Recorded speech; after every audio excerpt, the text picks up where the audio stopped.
I am recording now. Alright. Damn. So, yeah, no. Luckily, Did you just burn had your dinner, food, KaijuX? so helped. But yeah, no. Stroking my ego, reading over my GFW manga concept that I hope to do one day with C-Guns in the future. One day. You have too many projects. I do, but this Yeah, one's settle down. This one's long term, so I'm not worried about it. This would only take life once I step down from the KWC in all seriousness. Like, yeah, if I ever step down from the KWC in any capacity, I would work on this manga thing. But I know for now it's like that's just not realistic in my schedule. If it never goes off, then hey, maybe someone else will pick it up, right? GVR? I'm just kidding. What? What do you mean? When you step down from the KWC, I'm going to take your place. Well, yeah, in the KWC, I was talking about the manga. Okay. Well, no, I'm saying, like, why would I be working on this manga if I'm the KWC? Oh, yeah, that's right. Your dementia's kicking in, old man. Yeah, it is. Yeah, bless you. Jeez, I'm going to have to tone that one down in post. I hate you. Why are you the way that you are? I just do it to piss you off. GVR, ever since you stepped in here, Alex has found a new meaning to life. You don't understand how that's like. Oh, exactly. GBR, did you watch season 2 yet? No, I'll get to it. I'll get to it like tonight or tomorrow. God, hurry up so I could share a meme in the chat. No, this relationship goes both ways. Fuck you. Uh-huh. Well, you're just denying yourself on good show then. I'll get to it soon, okay? Oh, you'll get to it soon. GVR be like, I know it's Kino. Give me a second, will you? GVR will fucking bum rush through Zone Fighter and Grand Sazers, but when it's Attack on Titan, really good stuff, I'll wait for it. It's called, maybe tomorrow. I got through this season faster than I got through Zone Fighter. And they're the same number of episodes. Shut up. It's called savoring the meal. You don't just bum rush it. It's also called I don't just watch it every single day. You should. Let it consume your life. Become a Titan. Shut up, man who doesn't even know what a Titan is. Your mom's a Titan.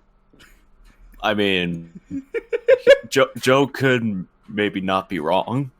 That could happen. Guys, can we start the podcast before I shoot up the server? Sure. Yeah, you could. It started now. Well, I know he's recording, but I mean the actual podcast, not the bullshit hour. Yeah. No, this is the podcast. Yes. This is the equivalent of us roasting the quiet kid while he's screaming enough and starts pulling something out of his GV, I didn't know you played guitar. I don't play guitar. I didn't know you had a cross in your backpack. Good for you for devoting your life to Christ. Hey, very nice gun. Gosh darn it.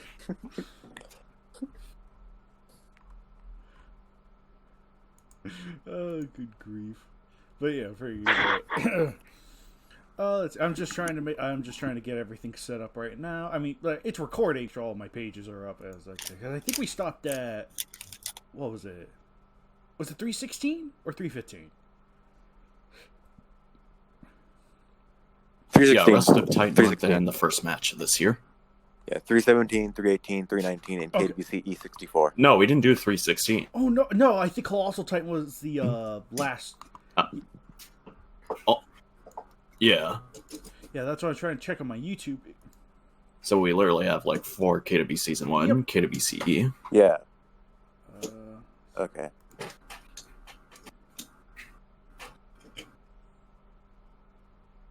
Did we talk about Bacon's match last time? No, I'm almost confident we didn't talk about Nagota's match either. I am almost confident.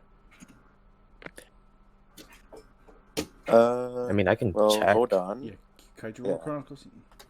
I don't think we did. I know we did 315.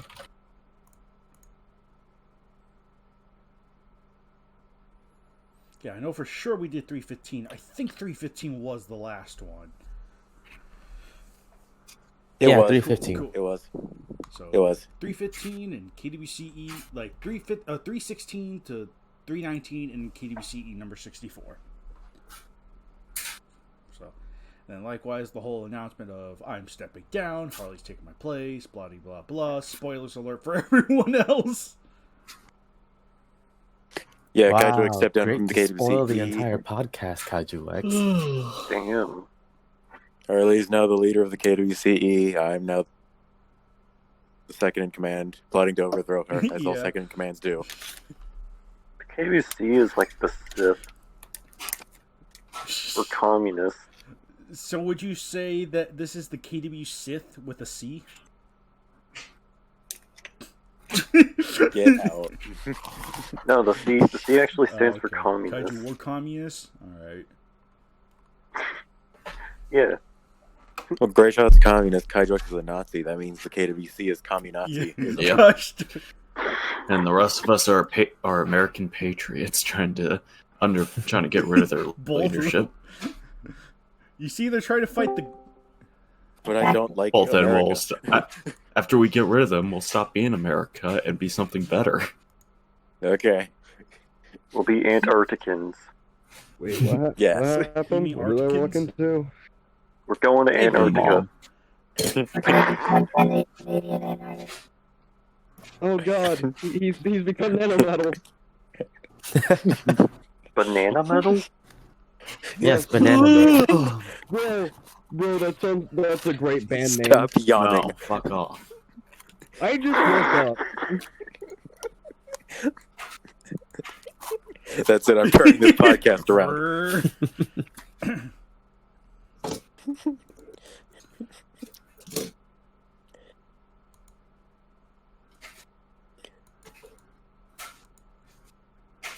Okay, so 316, 317, 318, 319, and then KWCE Yes. 64. It's a darn shame I'll never upload KWCE number 69, but that'll be left to Harley's responsibility. Ah, you should have waited till then. That should have been your funny last number. one. Nah, Yeah. I think I Yeah, Could've done the I funny think there's a meme match number. coming up that I'm gonna upload that I think is worthy of the 69 title. Anyway, Huh? It's also going to be the KWC XXX, right? anyway, I got everything up. So let's begin. Hello, everyone, and welcome again to this month's KWCC. Happy New Year, happy holidays. I hope you all had a great time trying to stay afloat in Corona times. I am your host, KaijuX, and with me today I have GVR, Joe, Alex, Nagoda, and Bacon. Really, Alex? But KaijuX, you forgot something. Happy early birthday, Aw, KaijuX. shucks. Happy birthday Aw, to you. Happy birthday to you. We don't wish white supremacists Happy happy birthday, Nagoda. birthday, KaijuX. Happy birthday to Ah. you. Why would we be celebrating the birthday of racism? Because he's a year older to death. Fallen from grace. Joe, thank you for being a homie. Happy birthday. Problem, man. I'm a year closer to death, unlike the rest of you. Mm-hmm. Damn. Time is meaningless. It's all an illusion. Age is only a number. It's No. only a Okay. I'm just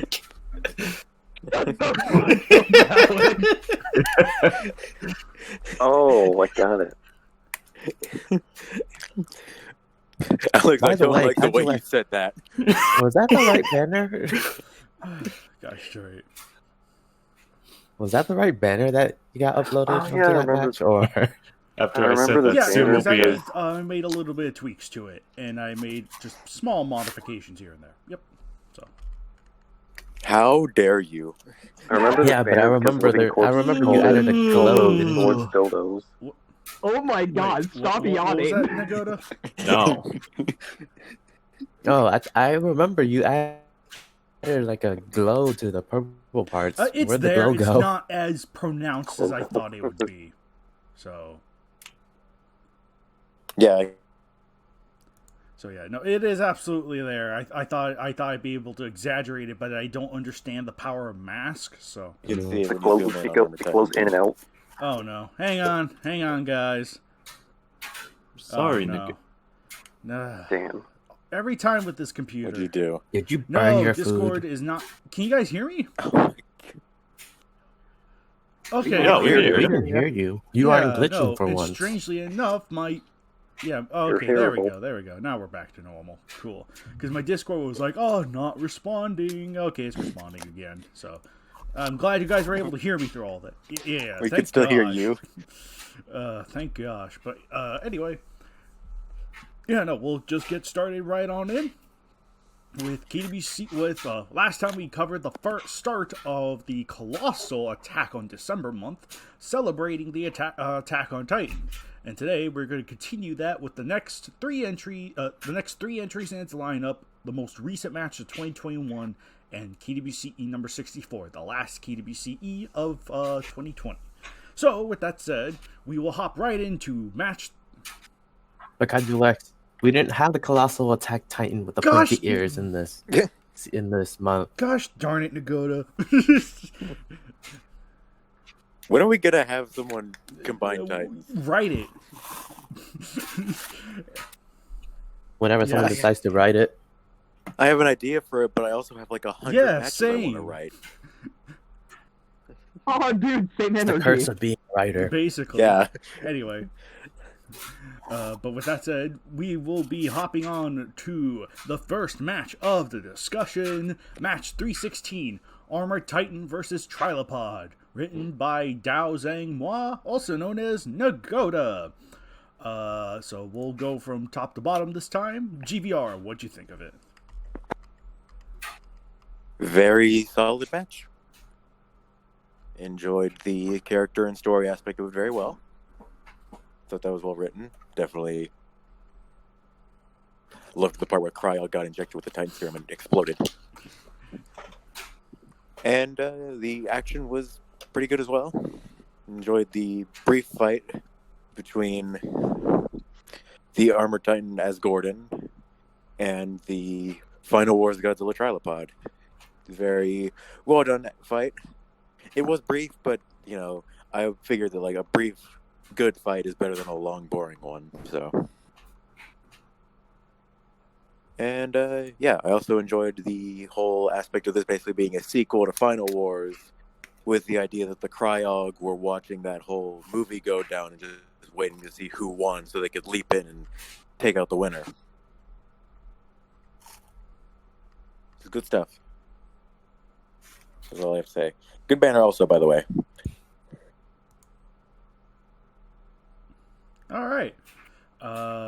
Joe, what'd you think of 316?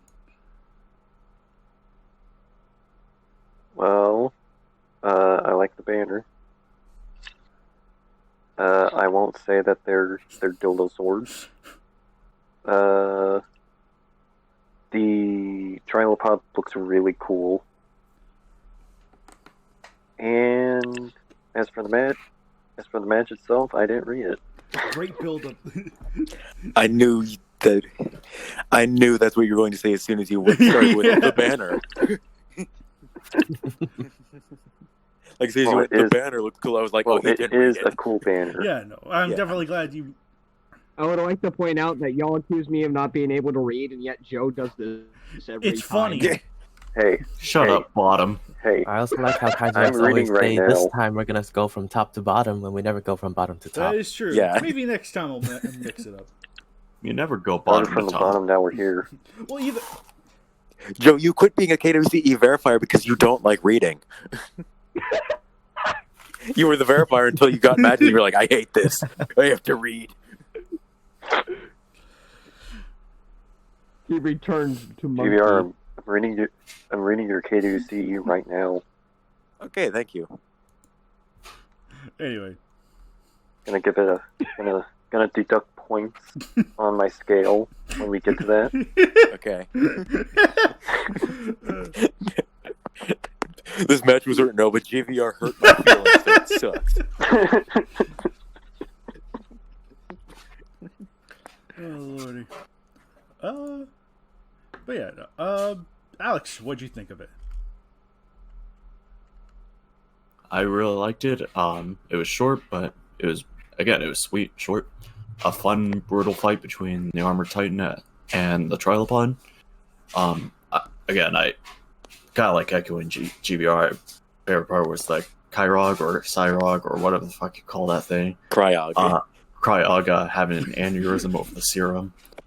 Basically, having a glitched out response, the equivalent to eating a rice cake.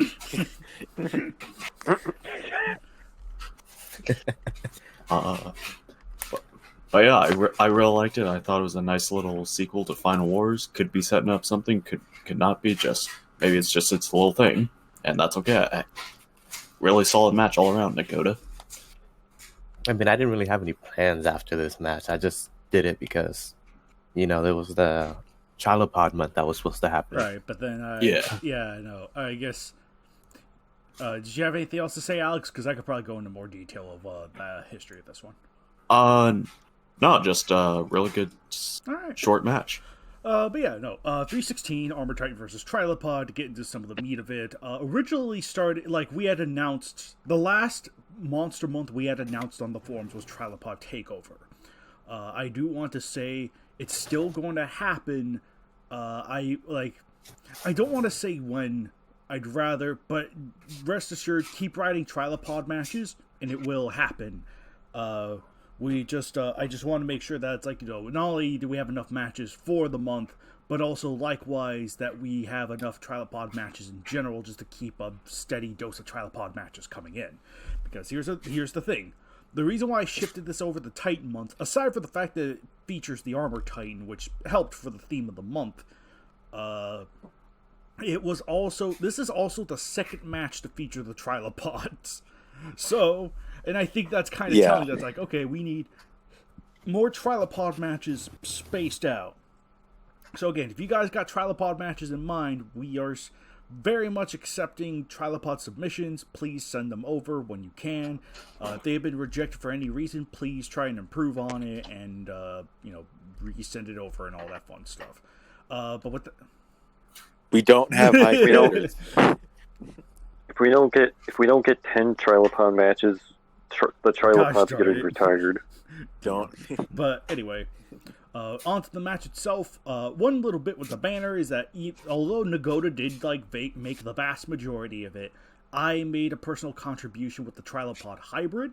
Technically, the hybrid scene here was made by me, but Nagoda made a little bit of modifications, mostly making the skin a gray color, whereas I think in the original I just kind of kept it regular.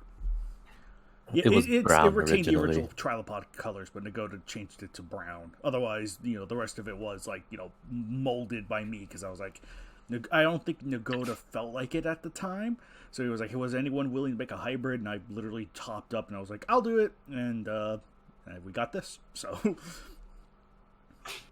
but on to the match itself. I really enjoyed the match. I think GVR literally highlighted every point within the match. But I also had to say that there were one or two points I noticed, because it was Godzilla pods tend to not have their laser cannons. But there was a point where it was the original script had a laser cannon, but I didn't implement that in the hybrid design, because that's what I noticed with the Godzilla hybrids, is that they lost their laser cannons on their chest, or on their ribs. And I was hey, Greyshot, could I have a point where it's the Trilopod shoots the laser from the chest? He was sure. I think it's got to serve a function, right? So it was yeah, I just got that. And then I just decided I slightly tweaked it to where there's a point in the match where the Trilopod fires both lasers and they turn into a blue spiral beam or something. It was ooh yeah. But friggin' otherwise though, it was like, yeah, no, I really like the story component to this one. It's like, gets things going. It introduces Attack on Titan into like a weird Godzilla universe. And yeah, no, I think it was a really interesting approach and a very fun, like, quick fight between the Godzilla pod and the Armored Titan. So yeah, no, really enjoyed the approach it took. Really hope to see more. Well, okay. I think the only other thing I want to note is that I had to clarify where it took place at. It's like, sure, the banner makes it obvious, and I think the whole reason this match was written, aside from it being Trilopod month, was because of the swords. Like, Nagano wanted, like, because we had said that, I was like, okay, Titans could be just about anyone. It was like, hey, can we have Captain Gordon with a giant sword? And turns out there are two. I think in technicality, four it's of them. Like yeah, four of them in that thing. It's like a street. Because if you look closely at the bottom, right above the Trilopod name, you can see the second set. But friggin', yeah, no, it was like, Captain Gordon with giant metal swords would be awesome. And then it's like, yeah, no, that exists in real life, and therefore spawned the creation of this match. So that was. And the funny thing is, they're actually made of metal. By suspension of disbelief, metal is indestructible to kaiju. Bam! There you go. Yeah. Yeah, even though they'd probably like break and pick them up. Right. Realistically, absolute. But the fact that they're like forged, they're literally giant swords. They're not hollow. It's like, okay. I tried to make sure that they're accurate enough. So it's like, okay, are these things made of pure metal? They're made of pure metal, and I think I just interjected a tiny bit about revering the dead, because they are memorial to the war dead, I do believe, or just memorial to the dead in general. So it's like, I wanted to keep that element. I wanted to make sure that was still honored and that we weren't offending anyone by having a Titan using them as giant swords to hurt a giant monster. Nagota's like, I don't care about memorial. They're dead. Why should I give a shit what they said? But yeah, no. I don't even think he gives a shit about people who are alive. No. I mean, have you seen my matches? They're all either filled with like apocalypses or like almost apocalypses, or they lead up to an apocalypse. Nothing good ever comes out of a Nagota match. It's all despair and destruction. Except for that one match, it was called the King Ghidorah Godzilla one. Right. But then by that point, people are dead anyways because there's two Godzillas now. Depending on how you want to look at it, but anyway, I really like this match. I like its premise. I like to see, like, even like some of the effects. Again, as everyone's pointing out, the point where the Cryog gets injected with the Titan serum and just blows up because it's like, it's not human. It can't become a Titan. That's great. That I like. Yeah, I remember like when I was like planning out this match, you guys said only humans can become Titans, pure humans, no alien hybrids or anything like that. Mutants can't become it. Wasn't too sure about like people with telepathy, so like I remember you guys specifically saying nothing with alien DNA can become a Titan. So I decided, you know what, might as well just have an example. That's great. That's what I enjoy. That's what I really enjoy seeing. It's like, okay, what can be explored with the idea? It's like, hey, you want to see what happens when an alien takes this stuff? You blow up. That's great. That's great. I love that. That is awesome. So it helps with the match too. It's like, all building up to this big old fight. Oh, cool.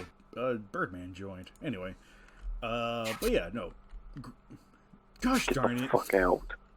Oh god, the Predator back. Dig blast. We'll just commence full. Anyway, all around, really good job, Nagota. You did a great job with this one. Really enjoyed it. So, yeah. Birdman, since you have now just joined, what do you think of match 316?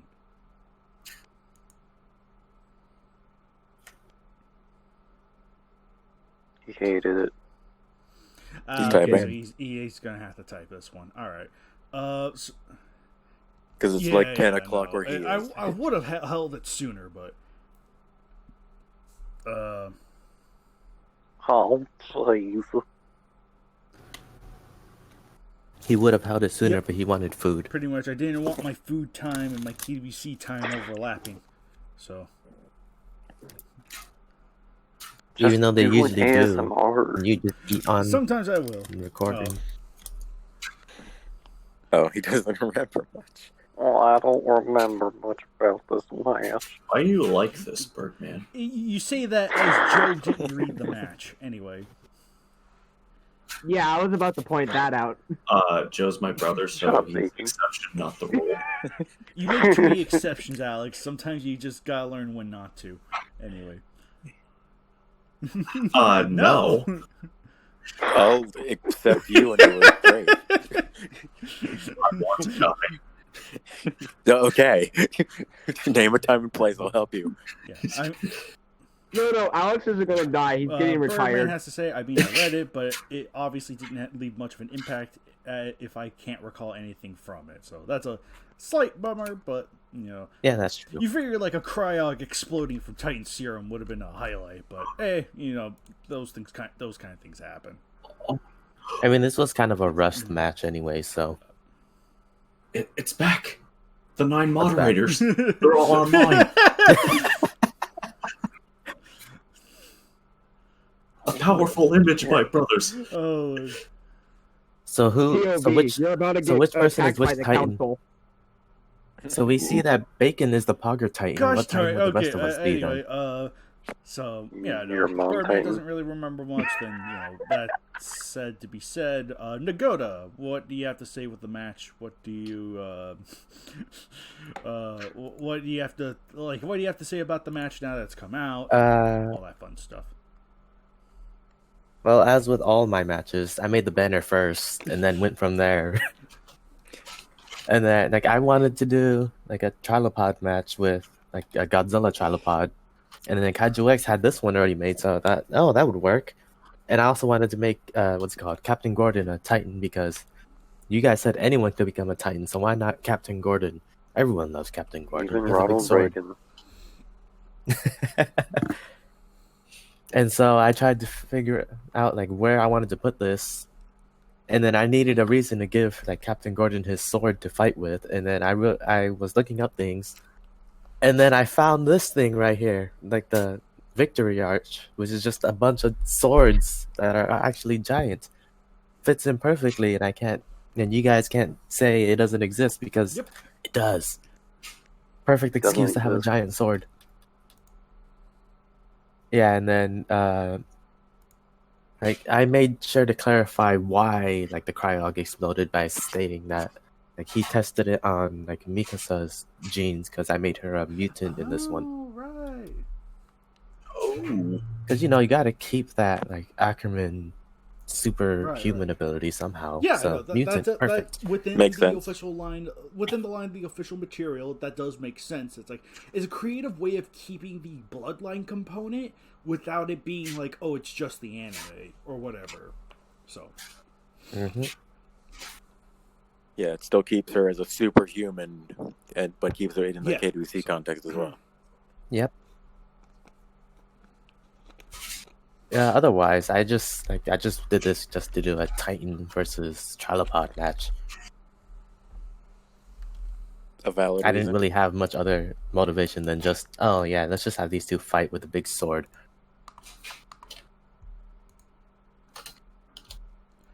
so you heard it here, folks. Nagoda's a very simple man. But yeah, no. Very interesting. Very interesting. If you ever continue it, that'd be interesting. But likewise, I think it also stands fine by itself because it's just simply a battle in a new war, in a sense. Though, hmm I mean, if I do continue this, I'm gonna have to figure out what I'm gonna do with it. so because it's like you already did the thing you wanted: giant Captain Gordon versus Final Wars Trilopod. And sometimes you could just leave it at that. Oh, Oh yeah, that was the other thing I wanted to do also because, you know, like Captain Gordon always fights Godzilla. Might as well have him fight Godzilla up close and personal.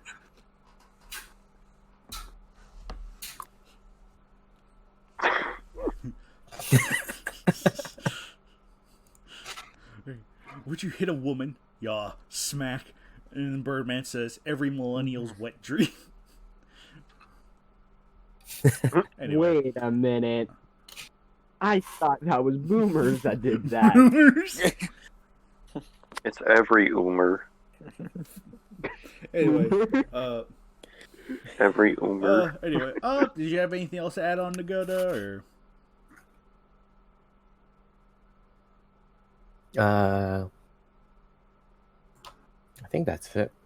The banner was kind of fun to make. So, but anyway, and then the Pogger Titan, also known as Bacon. What'd you think of 316? I like the part when they punched. Is that just your way of saying you didn't read the match? Okay. No, I read the match. The match was entertaining. I just wanted to be a jackass. Let's see. As everyone pointed out, that part when like the Cryog starts just freaking out and then exploding from the Titan Serum was cool. Having seen Ozaki and him interact for a sec was really nice. The fight itself was pretty entertaining. It was cool seeing Greyshot for once. And I feel like more people should write with him. Let's see. Banner looks really nice. That cliffhanger at the end that will probably never get resolved was pretty cool. Unless someone else writes it. Yeah, I'm tempted.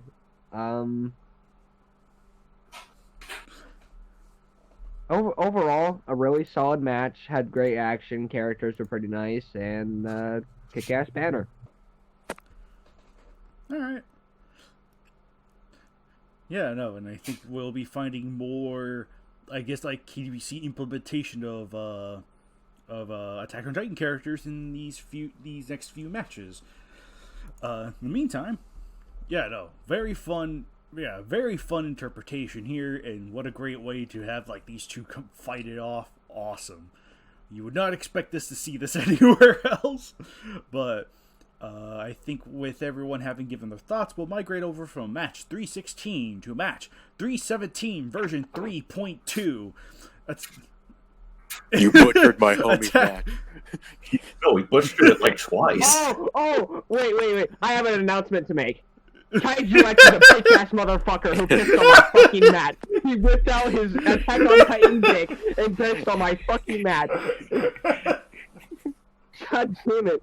This motherfucker. Alright, before we get into our thoughts, this man right here, he took an older version of the match and posted it, but it was missing crucial parts to the story. And me and GVR discovered this, we're like, buddy, what the fuck? And we pointed it out, not once, not twice, but 3 times. I'm sorry. Because KaijuX updated it with some parts, but then forgot other people. I'm sorry. Oh, your dementia-ridden brain has fucking turned you into not being able to update a match properly. What the fuck, Andrew? Oh. Bad KWCC verifier. Editor, you Bad. clown. No, you're getting the fuck you. KaijuX, you just admitted to being the editor and being terrible at your job. He was clowning around. Oh, with you. Oh, lordy, gosh darn it. But yeah, no, rather, I'll just have to be upfront with this. Yes, I had, like, you know, there was, like, an older version / I had made modifications that removed vital parts, not just to the story, but to what's going to be a series. Why did my dumb brain think that was a good idea? I have no idea. Don't ask. Don't at me. I have been roasted to hell when this discovery came to life, and I was like, no thanks. But that aside, what you do Damn. see here on the site right now, unless I am somehow still missing something, this should be the final version. You forgot one word.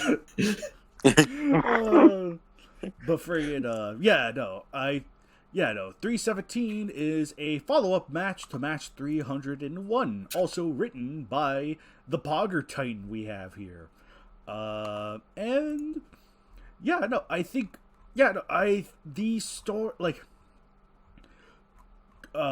mean, okay, you know what? Why am I talking? I only gave out the facts I needed to. That was pretty much the biggest behind-the-scenes hiccup you needed to know. We'll just go from the top. GVR, what'd you think of it? Once it got done. Yeah, once it was done. That we know of. A fine match. I don't really have too much to say. Like, the action was fine. Nice and tense. I enjoyed the brief story bits and character bits we got. I liked the exploration of Akane and Kiryu's relationship, with Akane pretty much treating Kiryu like a Pokemon.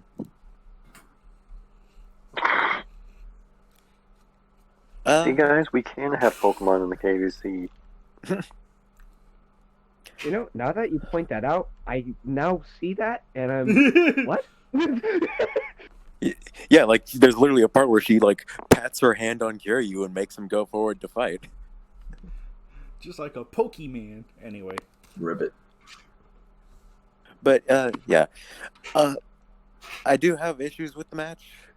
It does kind of blaze by a bit too quickly at points.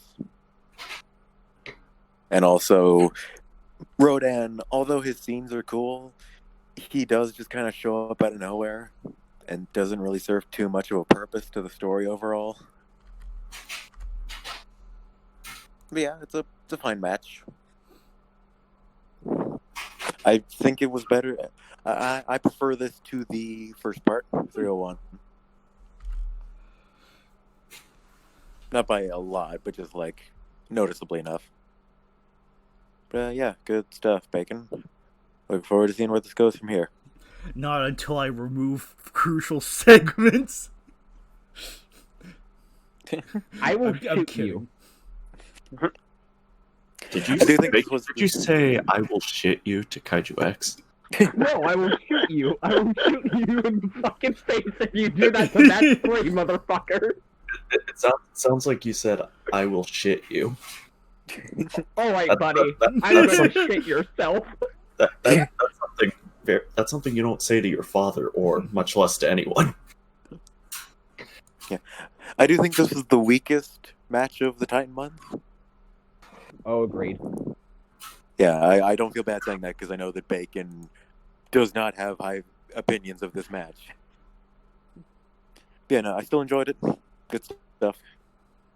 Just, its competition was just more solid all around. Did you have anything else to add on, or? Oh yeah, the banner, which I made. Trash, garbage. It was... The fact that Nagoda fixed it is the only reason it doesn't look absolutely terrible. To my understanding, Nagoda just the changed Attack the Titan, Attack Titan, right? Yeah, but as KaijuX probably showing now on the editing I just thing, did the Attack Titan part. on the Because podcast. Greyshot said it didn't look good enough, so he just threw it to me. GVR, how can you say this is bad? But no, as KaijuX probably put up on the podcast thing right now, like, the original version of the banner, the Attack Titan looks awful. KaijuX, I hope you use the actual real banner, the one Joe found, not the fake one that's on the website. Yeah. Well, Joe, you're gonna have to send that one to me, please. Okay, there it is. There it is. Yeah, that'll go up too. No, okay, wait. When it gets to this point in the footage, just have all 3 That's right by gonna look each kind of other. messy, but I'll try. No, for the reads we have, Joe. Gosh that banner darn it. Joe posted. Oh, good grief. Ugh. Oh, for the banner though, I will say that the Rodan looks great. I think you did a good job with Rodan, GBR. Thank you. I will say, and again, like I said a million times before, this is still me. I do think the Kiryu kind of looks out of place since compared to the other two. Again, this is it always just strikes me personally odd because unless you kind of like camouflage it or mask it, to me the figures and like the image you pull from a movie or a different source always kind of doesn't really jive well together. Yeah, I can understand that. Had all three of them been like figures, I think I would have let that kind of like let that go for Kiryu's case. But yeah, Kiryu just kind of looks a bit odd to me. Yeah. Well, I mean, the Attack Titan's also a figure. Yeah, but I mean, like the masking done with that one makes it work a lot better. Heck, even in your version of the banner, I didn't have a problem with Attack Titan. Yeah, that was the weird thing with me. Yeah. You just need to throw Kiryu with more special effects on there, and then Alex wouldn't notice. Okay. Yeah, just hide him behind some shit, and I'll go, hey, that looks good. Yeah, just bump the trees up. And add extra rockets on the hip area, like the upper leg area. That probably would have helped. Yeah. What I hate the most about the banner is the smoke cloud in the center. Yeah, no, it really should have been more like an explosion. Oh, just like the column of like smoke right there. Yeah. Like it's supposed to be. Yeah, it's supposed to be smoke rising up from like Kiryu's beam hitting the forest, but it just looks like a Christmas tree. Before it's like I think more light and more like explosive oomph would have helped it there. Although I think for your first banner, it's all right. Just maybe aside from the original Attack Titan, but even that one I didn't have a problem. Like not as much of a problem as you think, but it was like Nagota's update did make it look a lot better. But again, even your original version, I don't think was as. It's definitely different when you look at it side by side, but it's like I don't think it was as egregious as you think it would be. Otherwise, though, no. I like the banner, but first off, Joe, what'd you think of the match? Did you like it? Well, I'm glad that Bacon shares the pain of having his match get kind of screwed. Okay. And also, no, I didn't read it. Wait, are you talking about the time that you were gonna get 420 match and then? No. I think it was it match 315? No.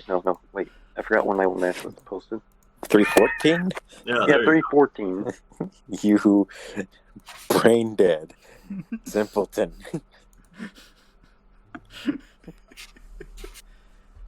I hate your match. But it's not my match. No, I meant the KWCE, the Guangi show one fuck you. But yeah, figured. All right. Birdman has thoughts, and because I am recording, I think I'm going to be able to record. So everyone keep quiet. I have Birdman's thoughts right here. Listen here, you maggot. This match was shit when I first read it, and it was shit when you posted the fixed version on the site. Trash cannot be repaired by using extra trash. Damn. Ow. Well, you heard it there, folks. Damn. No. Jeez. Ow. Jeez Louise. That's a great way of doing it. I'll keep that in mind, Birdman. Holy. Yeah, go ahead. I'll go. Yeah, I remember verifying this one a couple times. I know I sent it back to Bacon at least once, mainly just to kind of like put more towards like Akane and her relationship with Kiryu, since I remember in the original version it was more kind of bare bones, so I told Bacon to punch it up. Yeah, I think it was mainly the character stuff that I told him to punch up. But yeah, I think Bacon's being a little too hard on himself. it's not like fantastic or anything, but it's still a solid match. And yeah, I don't think it's bad at all. But yeah, I think out of all the matches that I read of his, I think this is my favorite because it feels the most focused. Like and again, this is not a criticism towards Bacon's matches or anything. I just don't, for the most part, I'm not like the biggest fan of having an everyone versus everyone match or like a bunch of monsters being thrown out. I prefer a few over a shit ton because, again, you kind of get more of that focus when there's only like 3. So yeah, his old man brain can't handle more than 5 monsters. Oh, absolutely. I need room for my characters, man. I need room for my characters so I can write 20,000 words of shit of that. Yeah. See, if there was one more monster in the next match, Alex couldn't have write it. Yeah. Oh lordy. But yeah, no. Did you have any additional elements that you wanted to bring up? No, I just think this is a solid match, and I think Bacon's being a little too hard on himself. Right. No, I'm not. Fuck you. But okay, with that said, I won't tolerate self-hate. That's why I had to kick you out. Alex apparently won't tolerate your self-hate, so, But yeah. He said no, Gosh, feel better, Opie. But yeah, no. Okay, so here's the thing. With 317, it has fine components, and most importantly, I think the action is strong. And for KWC credentials, even on the basic level, as long as you get that down, you're fine. I think there is a story here that's like I could see where its elements line up, but I think where I missed. I think part of the reason why my brain didn't register some of the elements as important was because it does sort of skim by too quickly. It really sort of like blazes through a lot of it needed more meat in a lot of areas and sort of blazes through everything pretty quickly when it should have had a little bit some additional focus on some of its areas. Like, to me, it didn't register that two of the individual... I mean, granted, Gordon did get a piece of dialogue, but it didn't immediately register as, oh, this is important for later, because it didn't immediately click. I know it's like, for looking at it now, it's obvious, but at the time I was looking this over, it was like, that didn't immediately click. I was like, huh? What's up with that? It just didn't seem... Because I was looking at it as an individual match, not a part of a series. That was my mindset when I looked it over, and I think the initial flub with it, which is entirely my fault, the initial flub was very much my fault for not keeping that in mind. I was looking at it as an individual match, and then it was like, yeah, no, it didn't quite click. I think there was a lot of areas that just could have been built on some more. A lot more atmosphere, just a lot more detail of how things went. Again, the fighting is the strong point, and that is perfectly fine in this case, which is why I think it is still fine. It's not the worst thing ever, but it is pretty bare bones when it comes to its storytelling in this particular instance. So that is probably my biggest criticism I have for the match. Other than that, I think everything else is fine. So... And then the banner, likewise. I think the banner almost literally reflects the match in a weird way. It's like, it's a solid banner that, it still has a couple little hiccups here and there, but I think was still perfectly fine.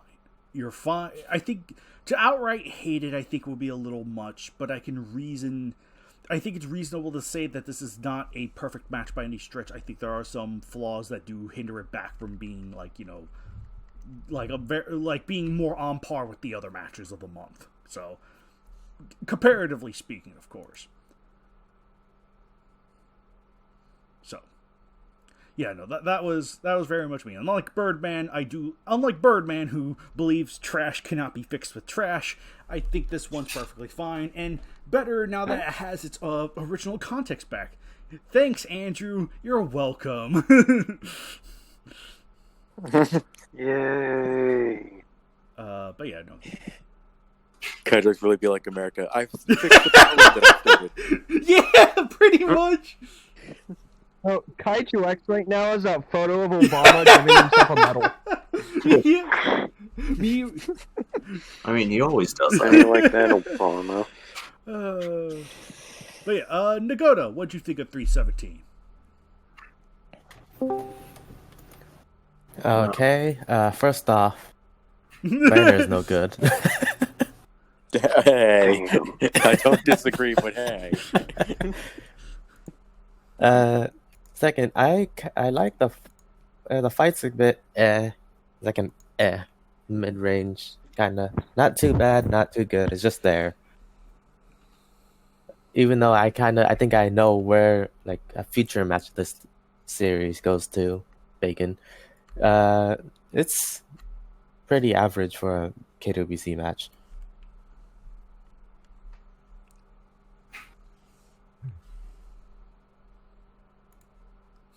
Ribbit. Oh yeah, did you have... Ribbit. Hey, Greyshot, be quiet there for a second. We'll get back to you. Oh,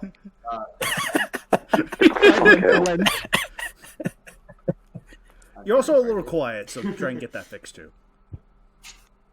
Oh wait, I think you just got louder. But yeah, Nagoda, did you have any additional thoughts with 317 or anything else that comes to mind? Or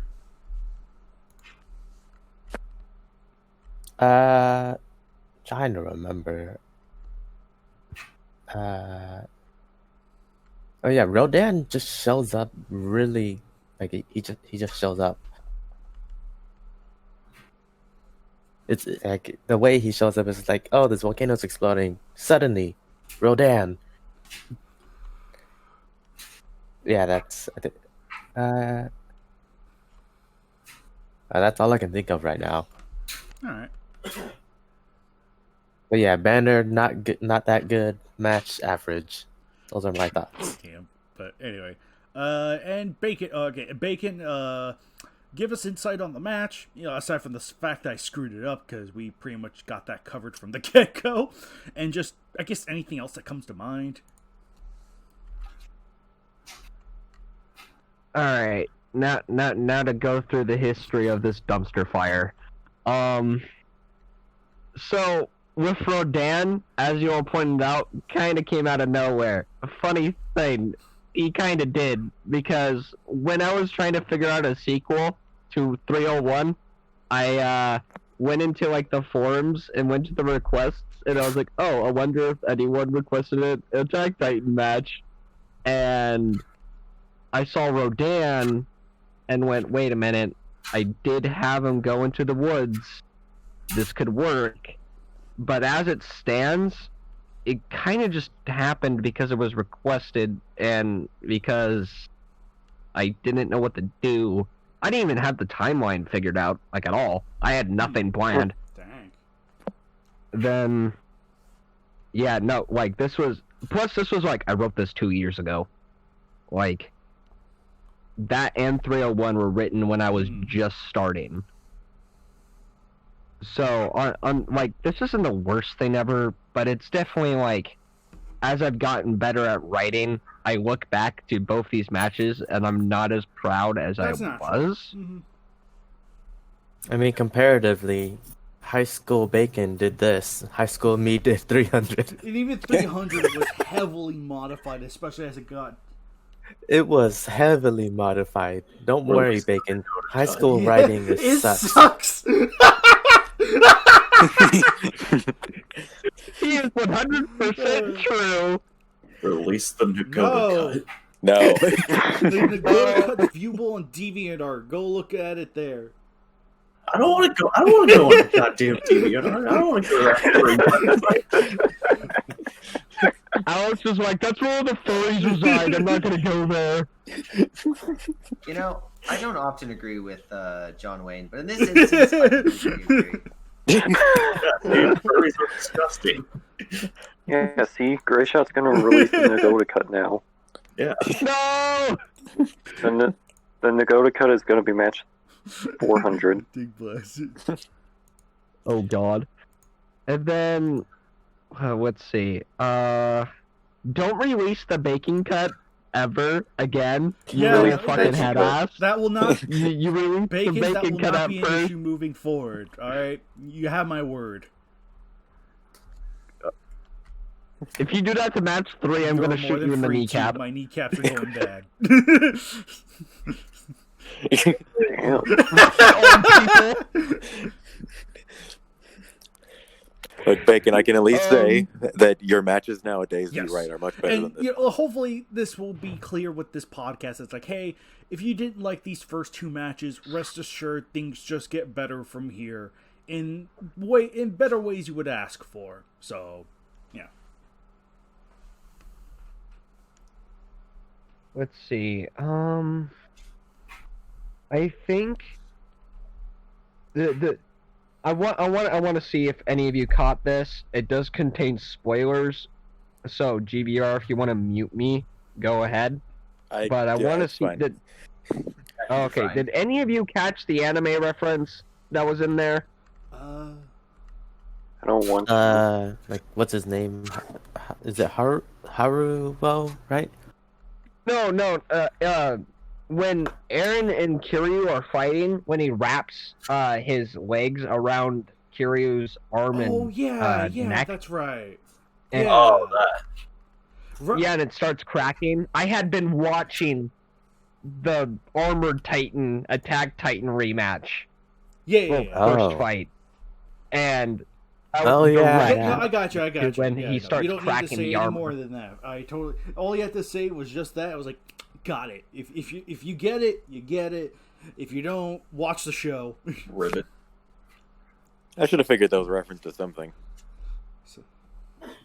And I think my favorite part of writing that fight was either when Kiryu and Eren team up for a second and then immediately turn on each other, or that part where he's running towards Kiryu with the missiles, dodging them, grabs one in midair and Heck throws yeah. it back. That was probably my favorite For part sure. of writing Like I said, that. the action was fine. Like that was the strong point here, and why it was perfectly acceptable. It's just again the story was just somewhat bare bones. But yeah, no, it was like the action parts were that part was solid. That part was solid. I would also like to point out how everyone else did. This is my match got crippled not only by your mistake at the beginning, but also it got crippled because it got in between 2 really good matches, and any match that would have been before you and Alex's match would have been crippled anyway. No, mine got slaughtered. You fucking put it in the backyard with a shotgun, and you're like, well, the next match is out.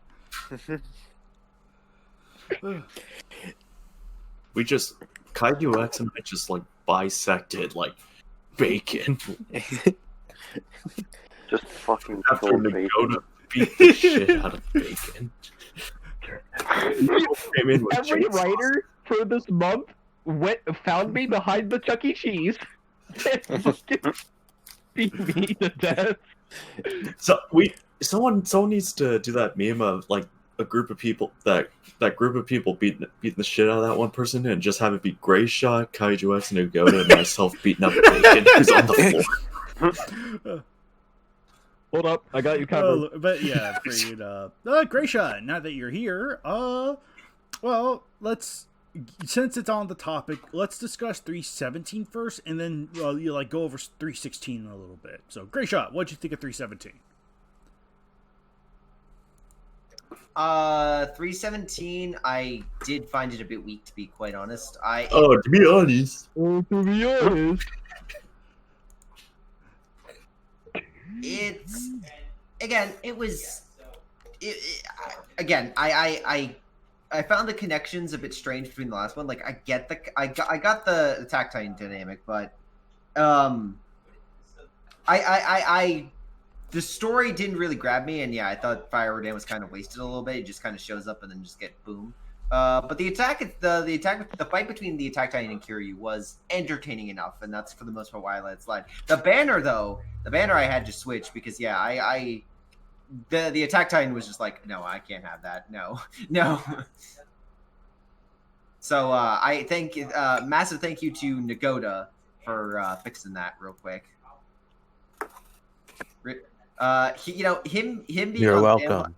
Him being on standby as I just messaged him out of the blue, really helpful. Pain. Agony, even suffering, if you will. That reminds me of the time Greyshot violently grabbed Nagoda and told him to fix something. Yeah, like the text on the mother's match. Right before he posted on the site. Oh, good grief. But yeah, figured, no. Did you have anything else of note to add to 317 or anything? Or... No, that was pretty much it, to be honest. To be honest. No, Alex is getting triggered. What about 316? But yeah, no. And then relatively quickly, Greyshot, what'd you think of 316, since that was another one that we had to cover today?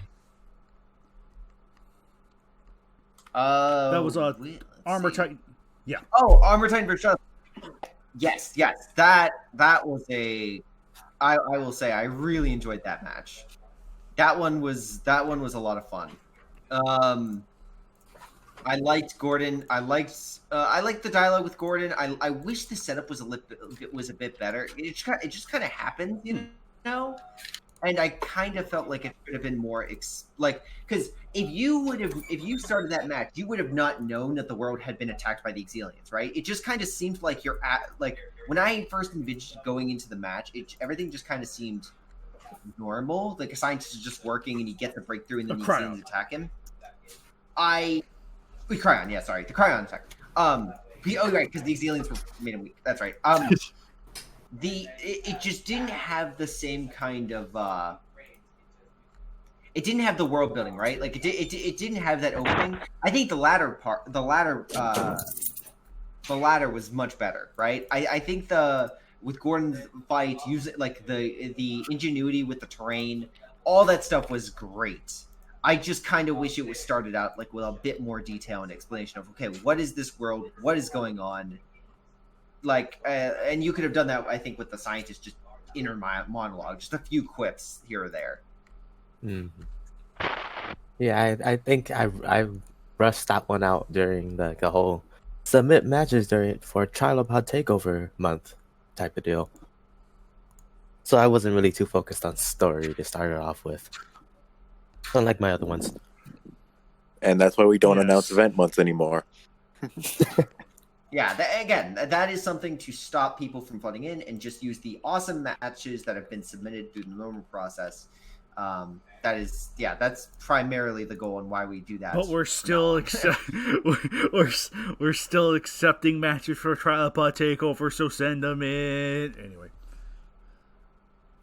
Oh yeah, 100%. Yeah, that's still gonna happen eventually. So, Get your matches in. Get your matches in. KaijuX free. Please write Trilopod matches. Please. No, I just laughed at the thing Bacon. If you don't write Trilopod matches, the Trilopod's getting fucking retired. Don't give Greyshot ideas. Shut up. Don't no. Oh no, I don't do it. We're retiring like five monsters every year. That's an exaggeration. But... One of them is eventually going to be the Trilopods. 5 monsters in a year. Good grief. Gotta retire the whole fucking roster. 2023 is my prediction. The Nothing War Chronicles. It's just gonna be every new monster, Violante, and like 70 retired slots.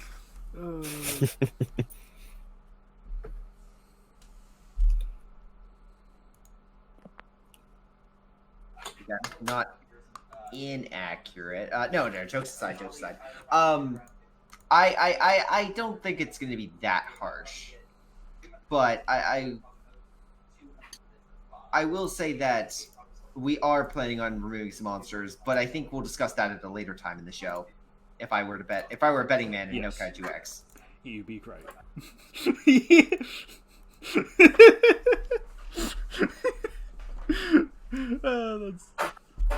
Show both of these. I will. In the video, I think I'll probably have these already up before they're already posted here. So.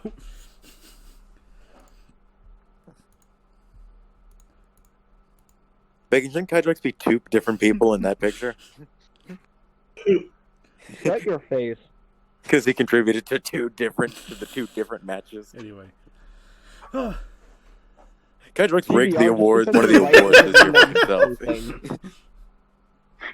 Yeah, and the duo he's not even a part of, he'd still win because of the banner. Yeah. But yeah, anyway. Did you have anything else for 316? Or... No, again, I thought it was weak start, but fantastic follow through. And yeah, the absolute creativity when it came to the fight. Gordon being the Italian, I thought was really cool. The Italian? Executed well, and the Italian? Gordon, not the Italian. Controlling the Titan. He's not even like a salami sandwich. Yeah. Wow, not all the Italian Titan looks like Mario. Man, that's way too much. But yeah, no. Again, I found it very creative, and I can't wait to see. I'm hoping there's more. I think there's more. From the. There isn't, unfortunately. There's not? Oh, okay. There's not. Okay. Yeah, that's it. If anyone wants to hop onto that train, go ahead. Yeah, for anyone that if anyone is making their own, like, quote-unquote universe or anything of that nature, my biggest recommendation is start small and gradually expand. Don't incorporate a whole bunch of monsters with a whole bunch of things. Don't start your series with everyone match. It doesn't go well. Trust me. Exactly. Learn from Nagoda. And Bacon, yeah. Bacon. Don't do your third match with everyone. Two matches? Oh, that's way too much calmness. I gotta include everyone. Yeah, for anyone wondering, the next match in Bacon's series has like over a dozen monsters in it. A dozen? That's Hold on. Let me count how many monsters are in the banner.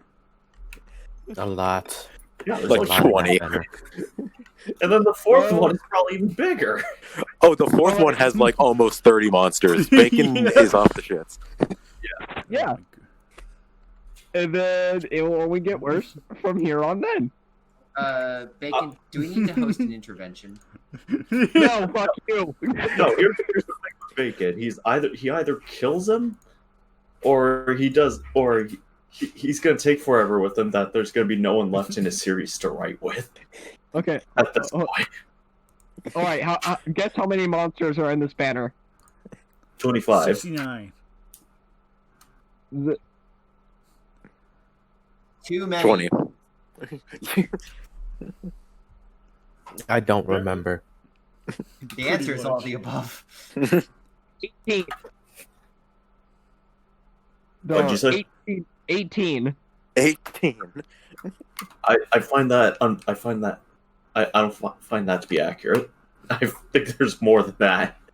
No, there's 13 in the third match. It's the fourth There's match. not 13 in the third match. What the? Okay. Anyway.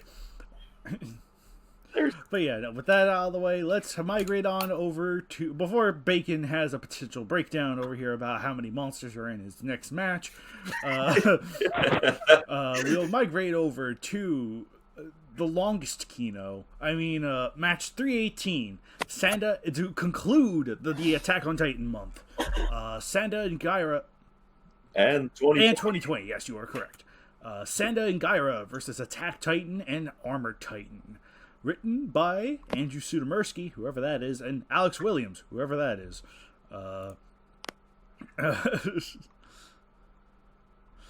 But yeah, Joe friggin', Mama. But yeah, friggin'. You know, I gotta say, it feels really good to write a match with Joe. Joe, I think you did an excellent job on this match. Joe didn't write thank you. this. I wrote the 10,000 word scene where Gyra and Sanda were watching Garfield the movie. An excellent It's a really scene, I might pivotal say. one. It's a really Yeah, but pivotal one. it was some. Yes. Yeah, I like but I that had one to a lot. remove in the cutting room and replace myself with you, Joe. So that's just kind of how that happened.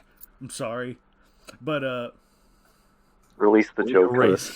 together. Yes. No, Joe had nothing to do with it. But going from top to bottom, Greyshot, what'd you think of 318? Oh god. Okay, this is gonna be the most. This is gonna sound weird, right? So 318 is a match that is a absolute eyeful, and I do mean that. It is the longest KWC match ever, and I had the strangest reaction to it. It made me want to read a book. Wow. I'm not even joking you. Because it's basically a really book. is. Like it's basic. You have the character moments. It's a much slower KWC than even mine. I thought mine would like I think 216. I would, you know, people joke, oh, there's too much character stuff in 26 or whatever 164, and I just gotta say this is dense, but it's good. It's the good kind of dense. It's the awesome kind of dense. And yeah, the setup for the monsters, the setup for the characters, superb. I do kind of find it funny that they literally. I find it funny, and I like the fact that you had them address the issues at the beginning, but it doesn't mean they solve the problem. Like Mikasa and Eren talk, but it doesn't really help. I like that because it kind of reflects like what would like an actual relationship. Like you try to address a problem. Like if you're talking to like a family member and you know there's an edge, it's not like talking that one time is going to stop it or like fix the problem. It takes time to solve issues. And through the match itself, you see it slowly come to the realization, which I thought was more clever than just this one conversation fixes everything. Yeah, to interject real quick, obviously we'll go more into this. Yeah, I think that was one of KaijuX's and my eyes goal is basically to, in the second part, they're getting back together. It's like, no, we did not want that at all. We wanted to explore a new kind of idea to like their overall kind of like relationship to where, sure, they're not like, I guess, as pissed with each other, or at least with Mikasa's side, but yeah, Greyshot, you nailed it. That's like, talking that one time is not going to solve it. It's going to take time, or hell, as we clearly stated, it may never heal back. Yeah, which was really good, really really good. But yeah, no. Overall, the fights with Sanda. Sanda, I enjoyed his character in regards to like the him going back and forth, especially with the creator, or not the creator, the mastermind, quote unquote, the pulling the strings. Bagheera was just like I'm guessing you guys just had fun with him being just I just want to murder everything kind of character, like I'm just going to try to eat. Right, he has the same mission as Sanda, but he has a far more like nonchalant attitude. Right. He says like, I'm just gonna eat everything. I'm just gonna, Gyra doesn't need to be told to do you this. Just point him in that direction. He does, and let him do his thing. Is pretty much him. I get food out of this. Well, why didn't you lead with that? So that's me when I'm stoned. But yeah, no, freaking. Oh my gosh, no, this. Bacon is Gyra confirmed. Bacon is Gyra, yes. But freaking, no, oh my. Yeah, I have more to say, but I'll let everyone, just keep talking. Okay, so as I mentioned beforehand, I mentioned that so after reading everything of yours, it made me want to read a book because because it was so lengthy and whatnot, I actually had the urge. So I then proceeded to read the first 3 books of the Jeremy Robinson Project Nemesis series. So yes, congratulations, KaijuX. This hasn't happened to me in any other KWC match, but yours was so good. Well, and yours, obviously you co-wrote this, Alex. So I don't want to leave you out of it. But you guys did a match that was so good. I was like, I want to read something. Just like something good. I'm gonna go read this Jeremy Robbins. Oh no, that's book. awesome! I actually feel really happy about that. Holy crap! And then he got confused when the point of view was different from KWC matches. But yeah, to say real quick that this 41,000 words. KaijuX and I basically contributed, basically 50% each. Yeah. Mm-hmm. Sounds about right. You're both very long-winded writers. Yeah, no, Alex is the kind of guy that's like, this guy, we need to see what this guy's doing when he's shitting on the toilet and the meaning of life. I'm over here like, let's throw in a lot of extra detail of how much this punch hurts. KaijuX takes 5 paragraphs to describe the curtains of a window, while Alex will explain why background character number 64 doesn't like apple pie. You mix them together and... Oh, so they're both Stephen King. But yeah, freaking, oh my gosh. No, I'm super glad that, like, made you, like, want to read a book. It was like, the funny thing is, we didn't even intend for this to be as long as it is. I just simply had an outline and was like, okay, we'll just finish up based on the outline prerequisites. And then as we inched closer to, like, its completion, I was like, are we actually going to do this? Are we actually going to do this? And then we got done with it, and we did it. I'm like, holy frick, I was so excited. I remember KaijuX and I kept posting it in the server saying, oh fuck, we're not even sure if we're going to finish this by December 28th because it's getting like up there with 300 and 275's word count. And we were like, we couldn't believe that we surpassed those two. I was like, gosh dang. Now Greyshot's gunning for you. He's gonna surpass this match. I mean, I'm perfectly fine with never surpassing this in match length. I'm not gonna lie. I don't feel a match. I mean, I never tried to. In my matches, I never tried to beat the match length. All that I tried was to write a good story and make it as concise as possible. So that is my goal always. If something is too long, then I snip it. Like that is my absolute thing. Is if it's unneeded to the story, if it doesn't reference or maybe not reference, but if it's not needed for anything else, then I don't see the point in adding it. That's my goal in writing. It's everything should work or build upon other things. Yeah. And yeah, once again, you said it perfectly. It should not be about being the longest match. It should be, your goal is to make a good story out of it. And that's exactly what we did. We never wanted to or intended to surpass 275 sheer length by any stretch of the imagination. That was never the goal. My personal goal with 318 was very much highlighting the Attack on Titan, or one of the big things with the match was highlighting the Attack on Titan characters. Yeah, I easily could have just written Sanda and Gyra versus Attack and Armor Titan and called it good. I could have just had it's like, Sanda appears, the Titans come up to stop him, Sanda arrives, and they have a beatdown. It could have been, 8,000 words long, and we would have been done.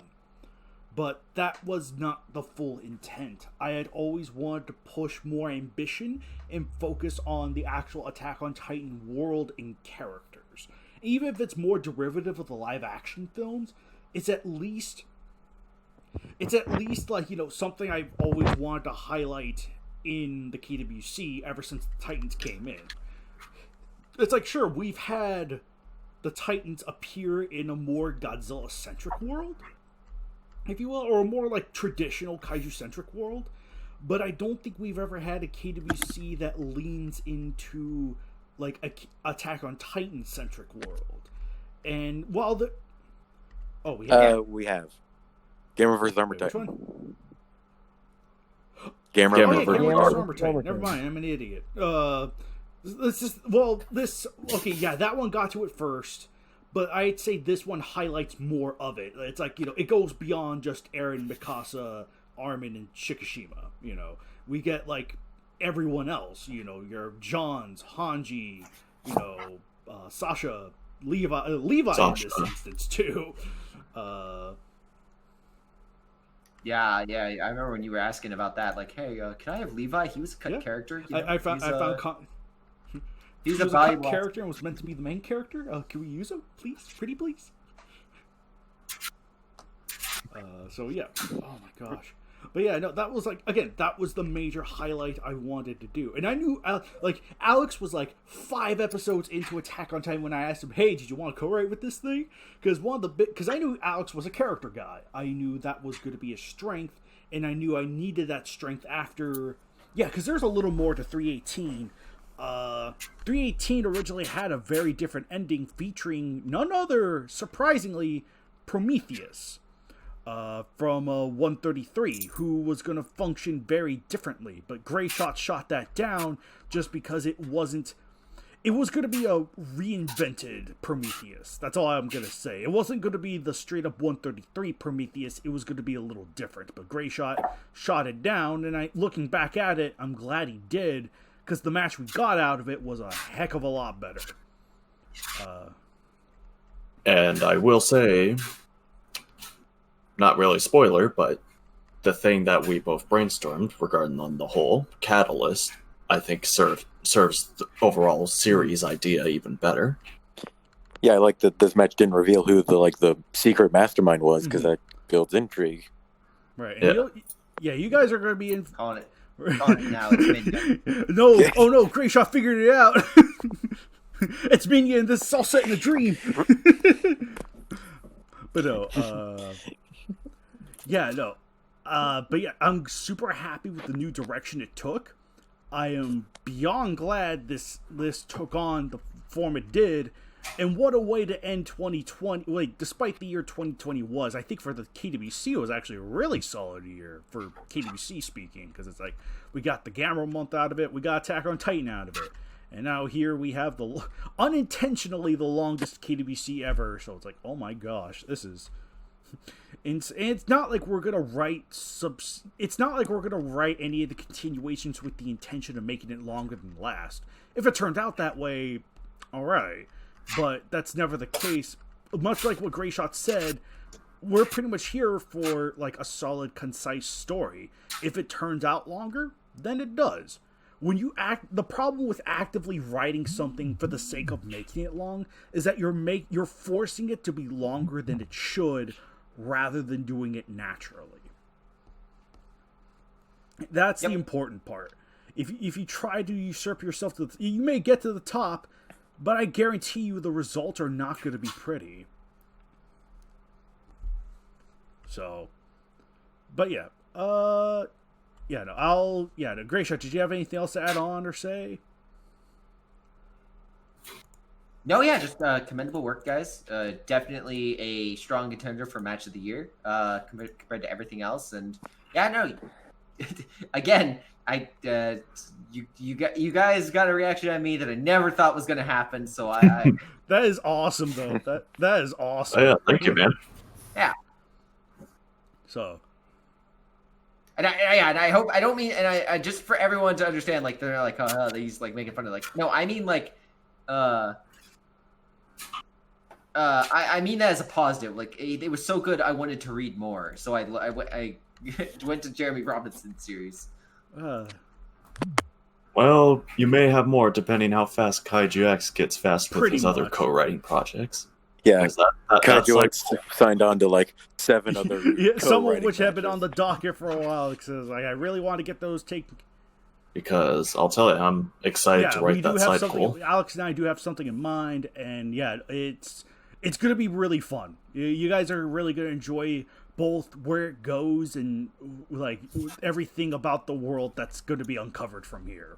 So, that's going to be really fun, and I eagerly look forward to it. But yeah, like, funny thing is that I also wanted this to be more standoffish. In a way, it is, but it was like, Standalone, you mean? Whatever. Standalone, fine, whatever. In the sense that I didn't plan for a series in mind or any sort of sequel hook, but I knew in order to keep Santa in character while also having him unironically team up with his brother to fight humans, there definitely needed to be a mastermind behind it. Like, there is a greater figure overhead, and there's going to be more significance with tiny details you may not have picked up on. I was like, what's the importance of that? Things will come around in due time. So, if you somehow, dear reader, if you somehow read this in one sitting, congratulations, you read a book. Oh my I mean, that's what I did. It took me multiple readings.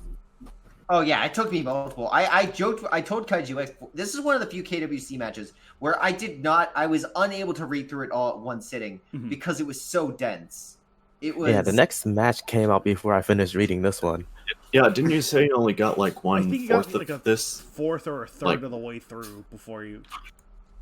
I got 33 pages in at a. I think it was 90 some yeah. pages was the total. Yeah. So yeah, you broke me. Congratulations. Let's see. It took me 2 sessions.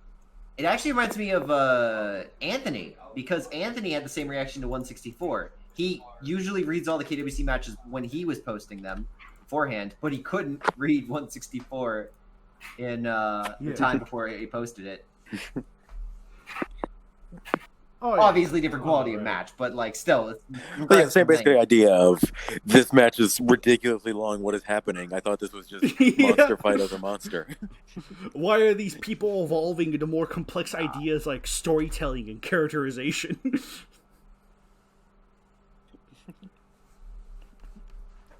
I just wanted the monster to punch the other monster. What happened? Yo, less talky, more fighty. Literally, that's like the comments. People watching the anime trilogy be like, we should probably that's what I was saying. Yeah, Greyshot. If you didn't have anything else, Greyshot, No. we'd like to pass it off to GVR now, since we've been stuck on you for the past 30 minutes. Yeah, no, totally. I'll be right back. Actually, I have to take a phone call. Okay. All right, GVR, what'd you think of 318? Well, this match sucked. Too much talking. Honestly. Wait, where did Greyshot go? I left for a little bit. It's gone. Yeah, he needed Taking a phone call. do something real quick. So.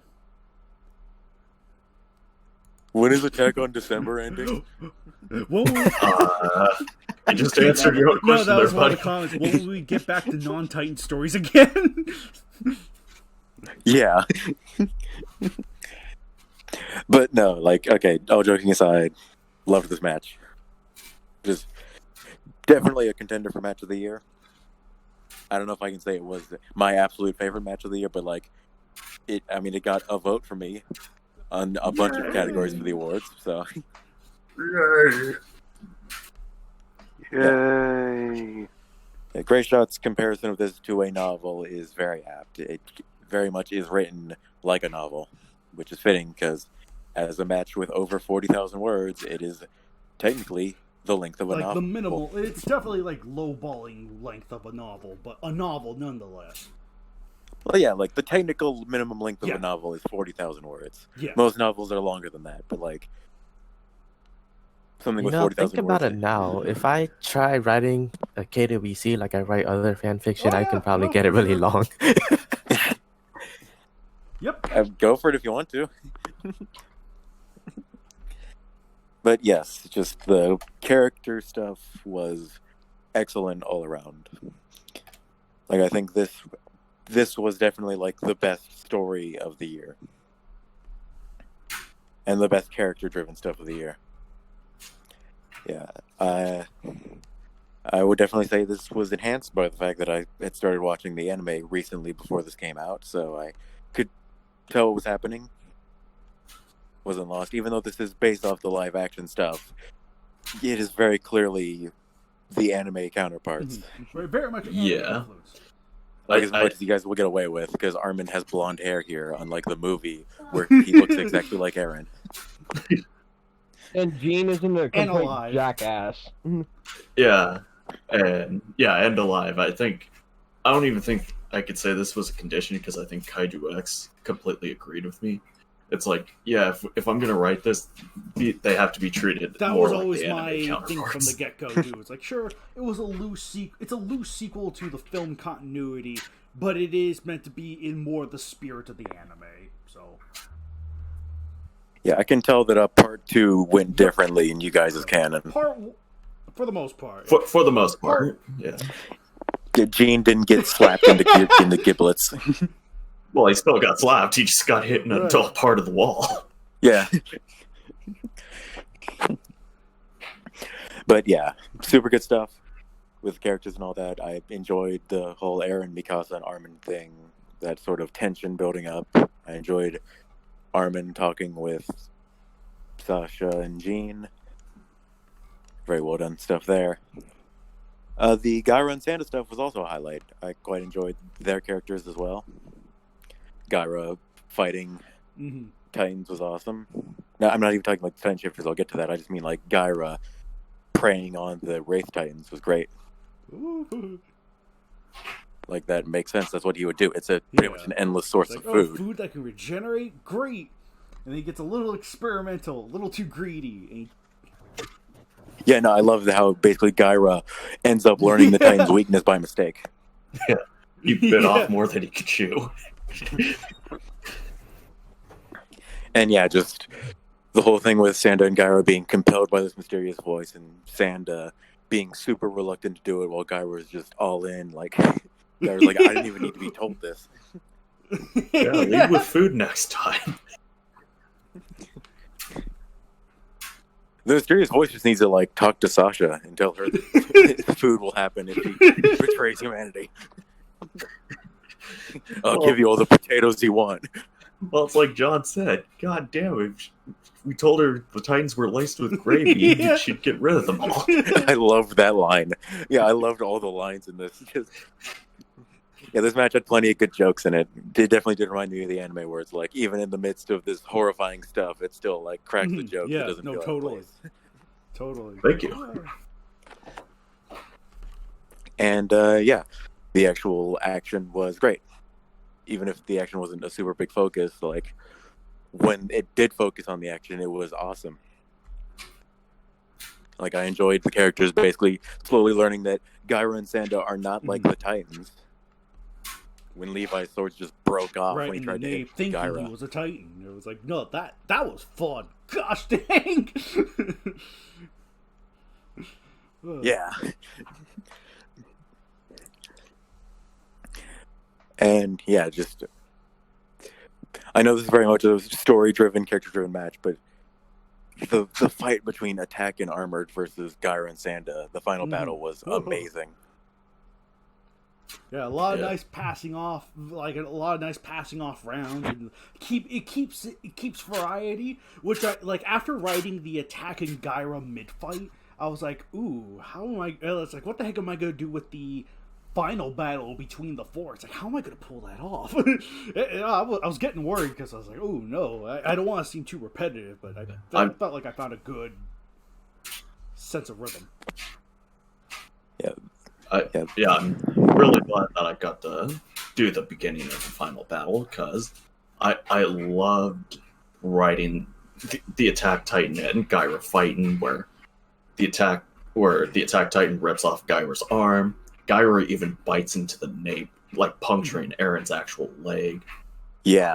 And then the Armored Titan just like coming down from the wall and like flattening his head. Yeah, I was about to say, like, a highlight of that final battle was the Armored Titans from the top rope axe handle punch. Yeah, just flattening Gyra's skull. Jeez. The other highlight for me would be Attack Titan going all out at the end and just laying out Sanda with one punch. Yeah, no, awesome stuff. Love this match.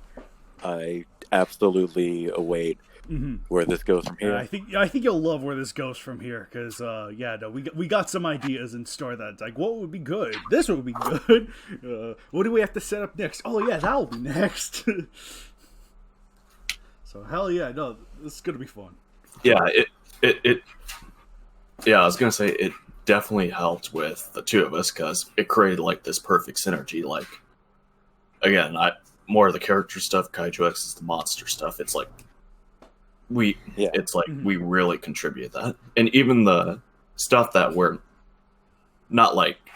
I'm not saying bad or the best at, just like the stuff we don't normally prefer to write for the most part. We still did a fantastic Alex with job his initial bit with his attack versus Gyra segments that's at the start of the final battle, or even the Hanji Shikishima Levi bit near the end after the fight is like that. It was like literally role reversal for us because now I was doing a character bit and he was doing a bit of monster action. Yeah, and again, it also helps because that's a nice change of pace because him and I are kind of like dipping our toes in different bodies of water, and that helps really keep it fresh. Ooh.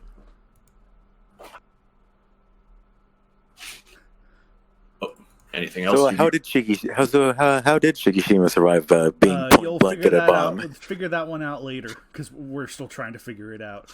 No.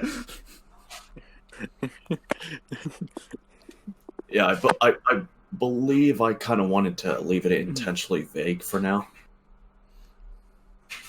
Especially since when he said he basically first woke up near a lake. Right, because it's like, maybe someone else was involved, maybe not. Well, for now it's open-ended for both you, the audience, and for us. I definitely would. This is actually one of those few cases where it's like, it ends on a cliffhanger, or like not a cliffhanger, but with the promise of a continuation.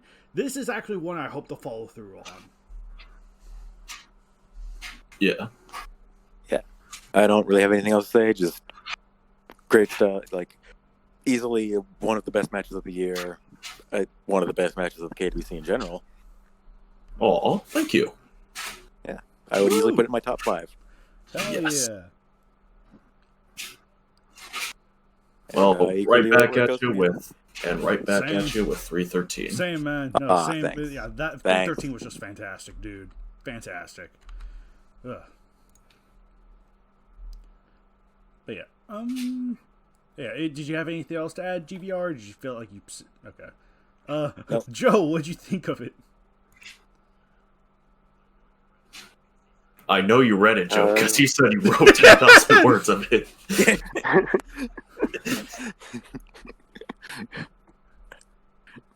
Well, I love the part where Sanda and Tech Titan eat a bologna sandwich.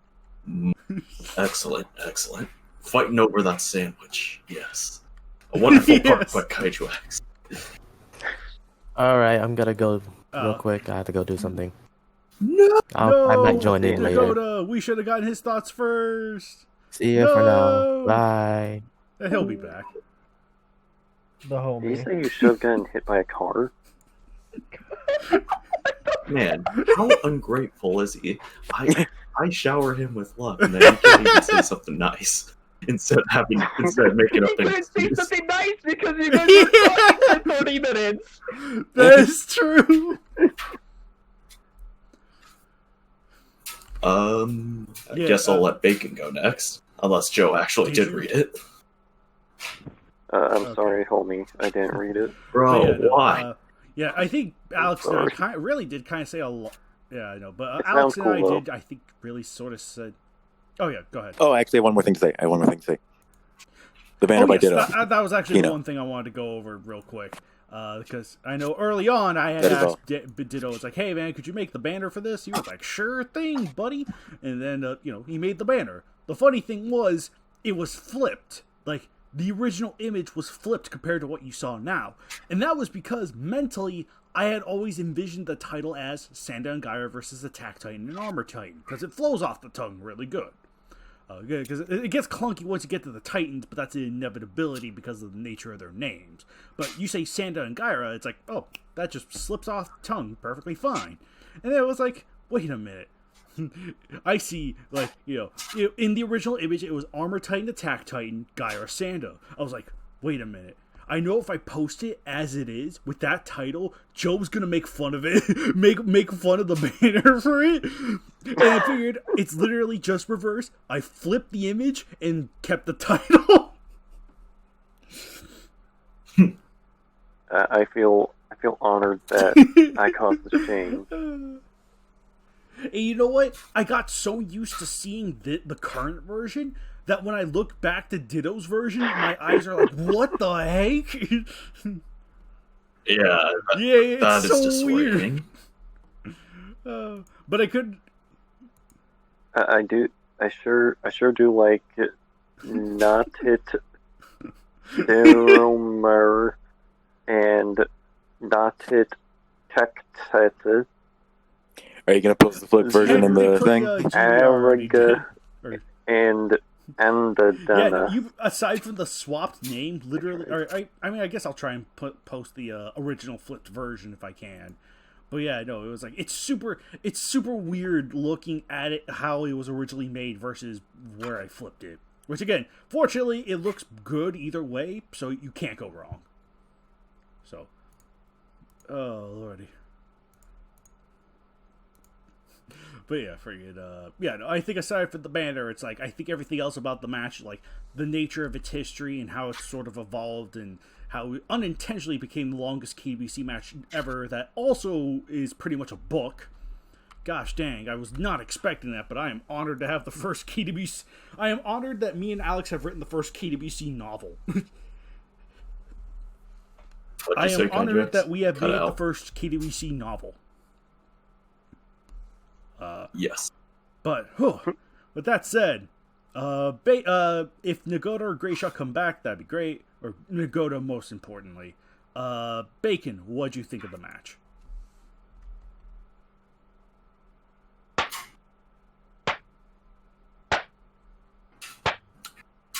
How in the goddamn fuck did you take the shit mess of part 2 and make this glorious masterpiece? It's simple. Good writing. And... Hey, retconning it! Shit. I want to stress, at the one time I stopped reading, I got really fucking mad. I had to go to work, and I was reading it before I went to my shift, and I had to stop because my shift started, and went, God fucking damn it. And then my second reading, I just didn't stop. I just kept reading. I got so invested in the characters in this world. The story, I very much look forward to seeing the sequels. And you guys did a fucking amazing job at this. The banner that Ditto made is one of the best banners, at least in my opinion. It looks really fucking solid. I really liked that characters that were not really necessarily explored in the movies, I guess, were given more highlights. John's not a fucking douchebag. Levi exists. Armin has blonde hair.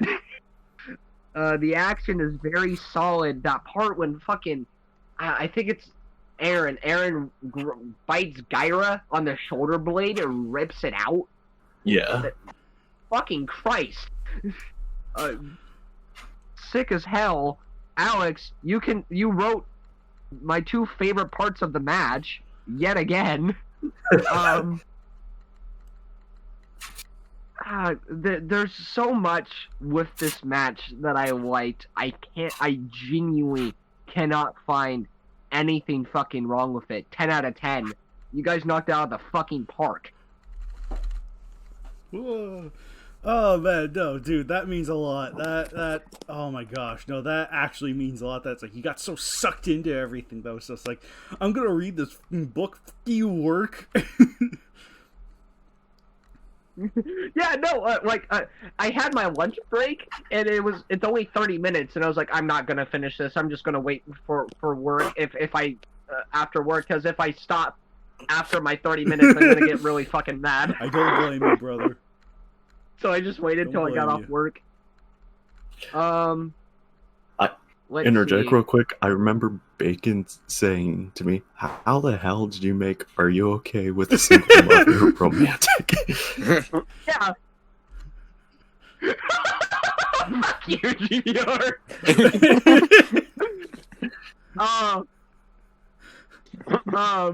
Yeah, no, how that line in the match, for context, it said that it was a heat of the moment thing, but in the movie, that scene is so fucking weird. And Thank you.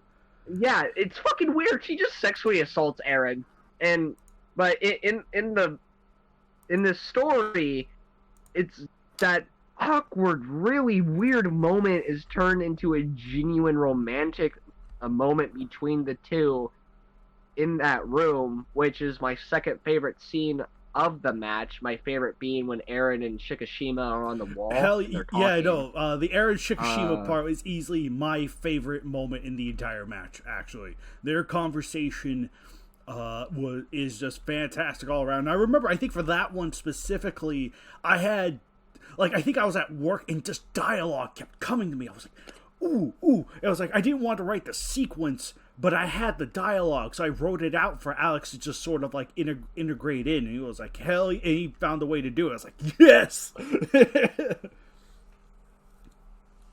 Yeah, I forgot about that scene, but yeah, that scene's amazing.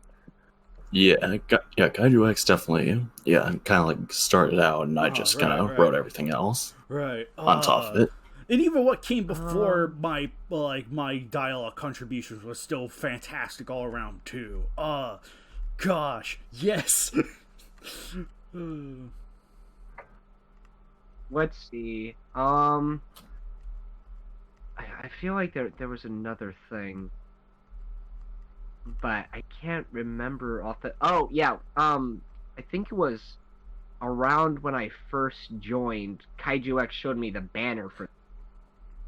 When we just start first talking in DMs, that wasn't me going, hey, can I do this in a match? Can I do this in a match?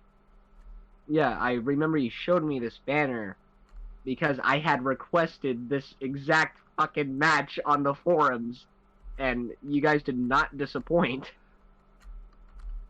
Let's see. I'm very, very invested in this. I want more, write more, damn it, and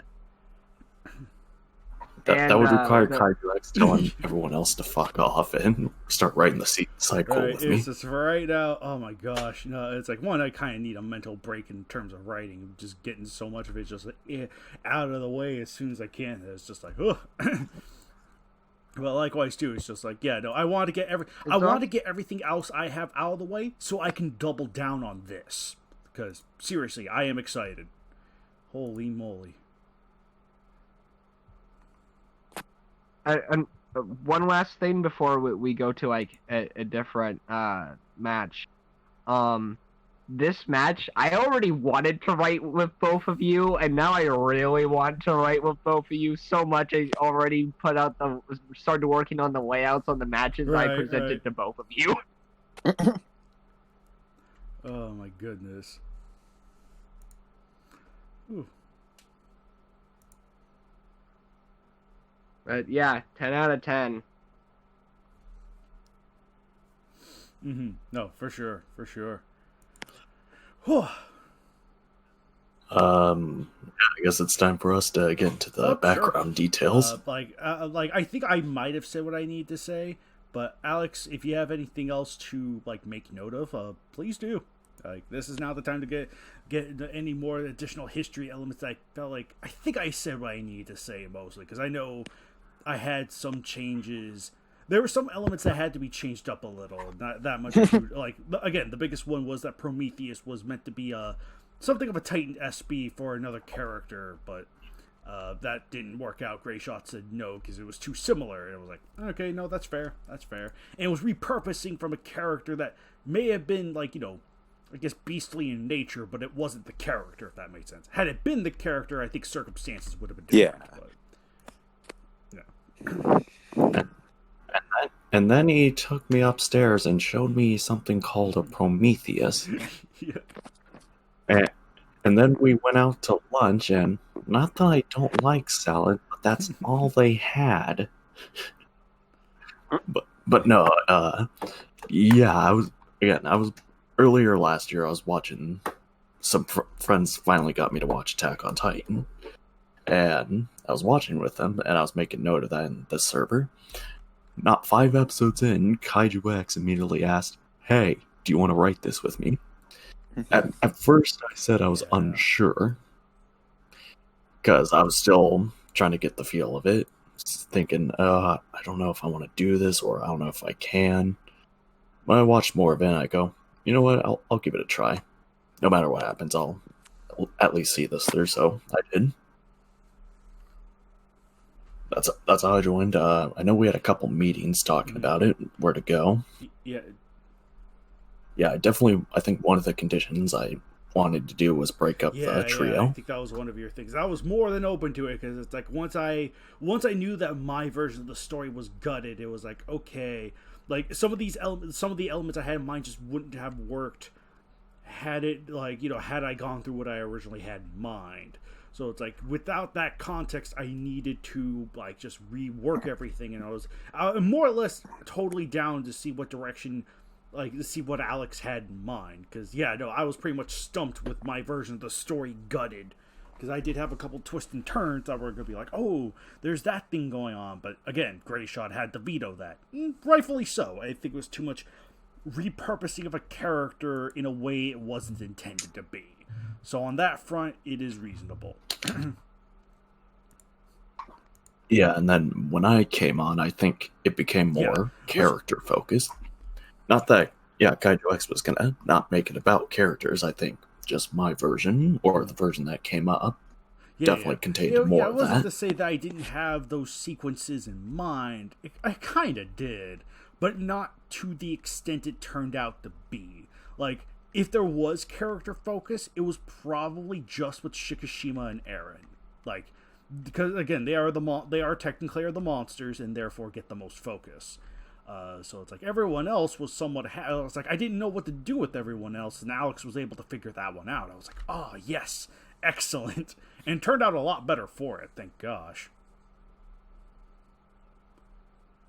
Yeah, but basically, I wanted everyone to have a part, even if they're not like the focus. Like, I wanted John and Sasha to be more developed, kind of be Armin's new friends, because that's kind of, again, and that's something I want to do for the actual sequel, is have them all be separated for the majority of the story so they develop it, go in their own ways. Eren would be starting a family life. Armin would be having a new group of friends, John and Sasha. And then Mikasa, basically my idea with her is watch the ending of Halo 4 when he's talking with Lasky, or Master Chief's talking with Lasky about the discussion of difference between a soldier and a machine, and how Master Chief views him just himself as a machine. That's kind of what I want to go with Mikasa. Basically so focused on her work that she's basically just a machine now. Like, withdrawn from, like, humanity.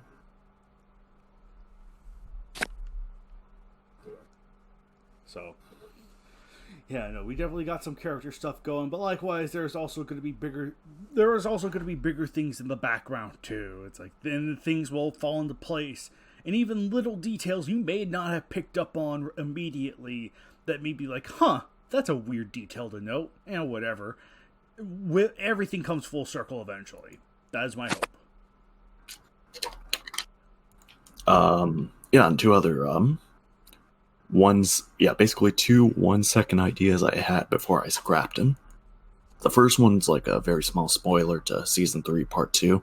It revolves around the Eren and Shikishima part. Originally, again, I'm pretty sure all of you, or at least some of you, thought, like, yeah, it's a bit of a stretch to have Shikishima walking on top of the walls without him being chained up. But the logic of the Gargantua was about to attack made sense. What would have really stretched that believability was him walking around with a set of tea, which is a reference to what Zeke Reiner and Bertolt were drinking at the beginning, the black tea that was originally going to be there. Shikishima was going to bring it up to Aaron. Yeah, that would have been too much of a but stretch. it's yeah, because at most people would say that wouldn't make any sense. Why are they letting him drink something delicious? At most, it would be dirty dishwater. So and also, why would you bring a tea set up to him on top of the walls? Like, how do you even get up there with it? Well, it's again, it's kind of you'll see it in season 3, part 2. Like it's basically a reference. As references that would have been a little much. It conflicted with the internal logic of the story. That's why I was more than happy with just I'm here just in case Santa and Gyra come a lot sooner than anticipated, because that was like I was aware that it's like he probably still realistically he should have been chained up, but even then it was like, you know, I think that's a fine workaround for what we got, and hey, turns out the hunch was true.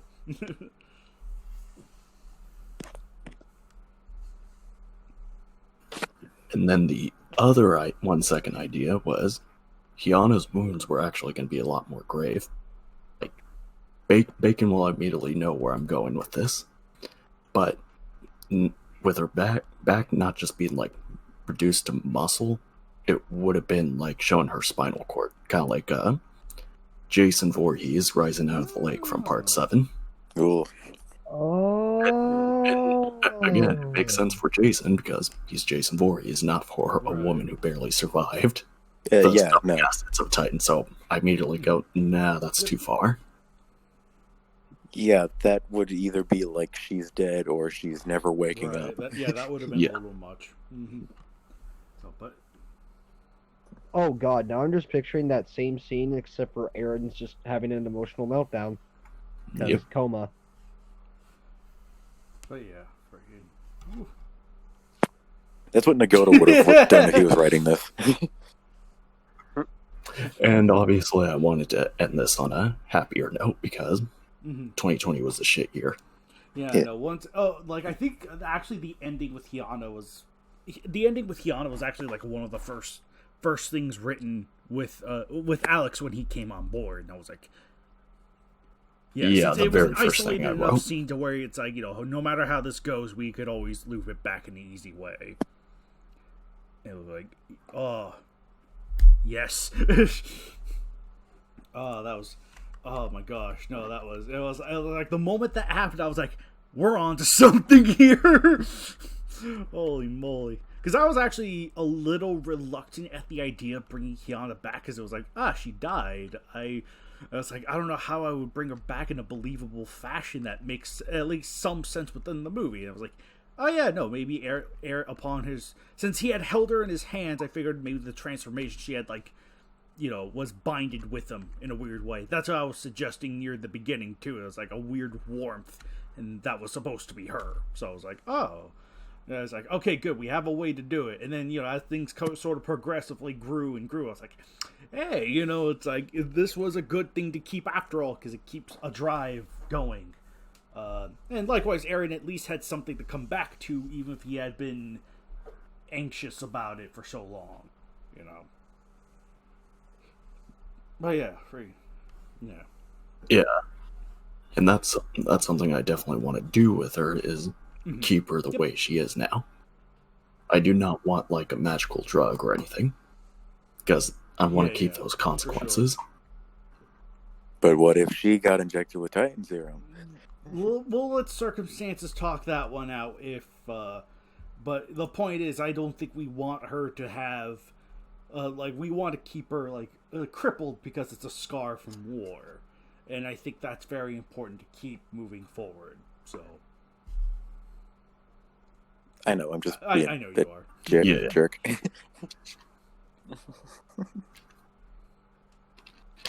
I don't want there to be a magical drug, but you have pretty the much, setting where you're not there is wrong. one. You are not wrong, but I mean, we did talk about that, and that's not going to solve everything. It's not going to be the magical be-all thing you expect it to be, and I do see at least a mental interpretation that would justify it without contradicting it, and it'll make sense when it comes out, or it'll make sense if it happens. I'll just put it at that. Well, I don't know how many parts of the series going to have, 10 or 100. 50. Probably not as long as Bacon's. I see. Okay, that's good. We're not going to get 30. Right. Yeah, no, a lot of it's going to be more character focused, so it's not good. I don't even think we're going to end it with anything crazy. Like, I don't think it's going to end with anything like it's not going to be like a versus everyone ending. I do not anticipate.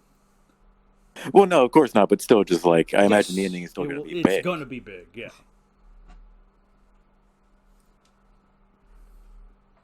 Watch, that's going to be a Wouldn't million that words. Be something? Holy frick. Yeah, the last match of this series is going to be the first match to get to 100,000. It's gonna be a million words. I'll just clear my schedule for a whole day, and then... Meanwhile, everyone... Like, I will read every match in one sitting. Oh, man, GVR keeping the quota.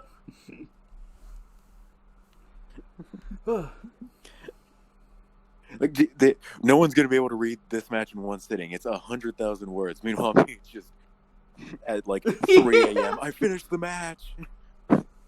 No, that's because you're determined. Yeah.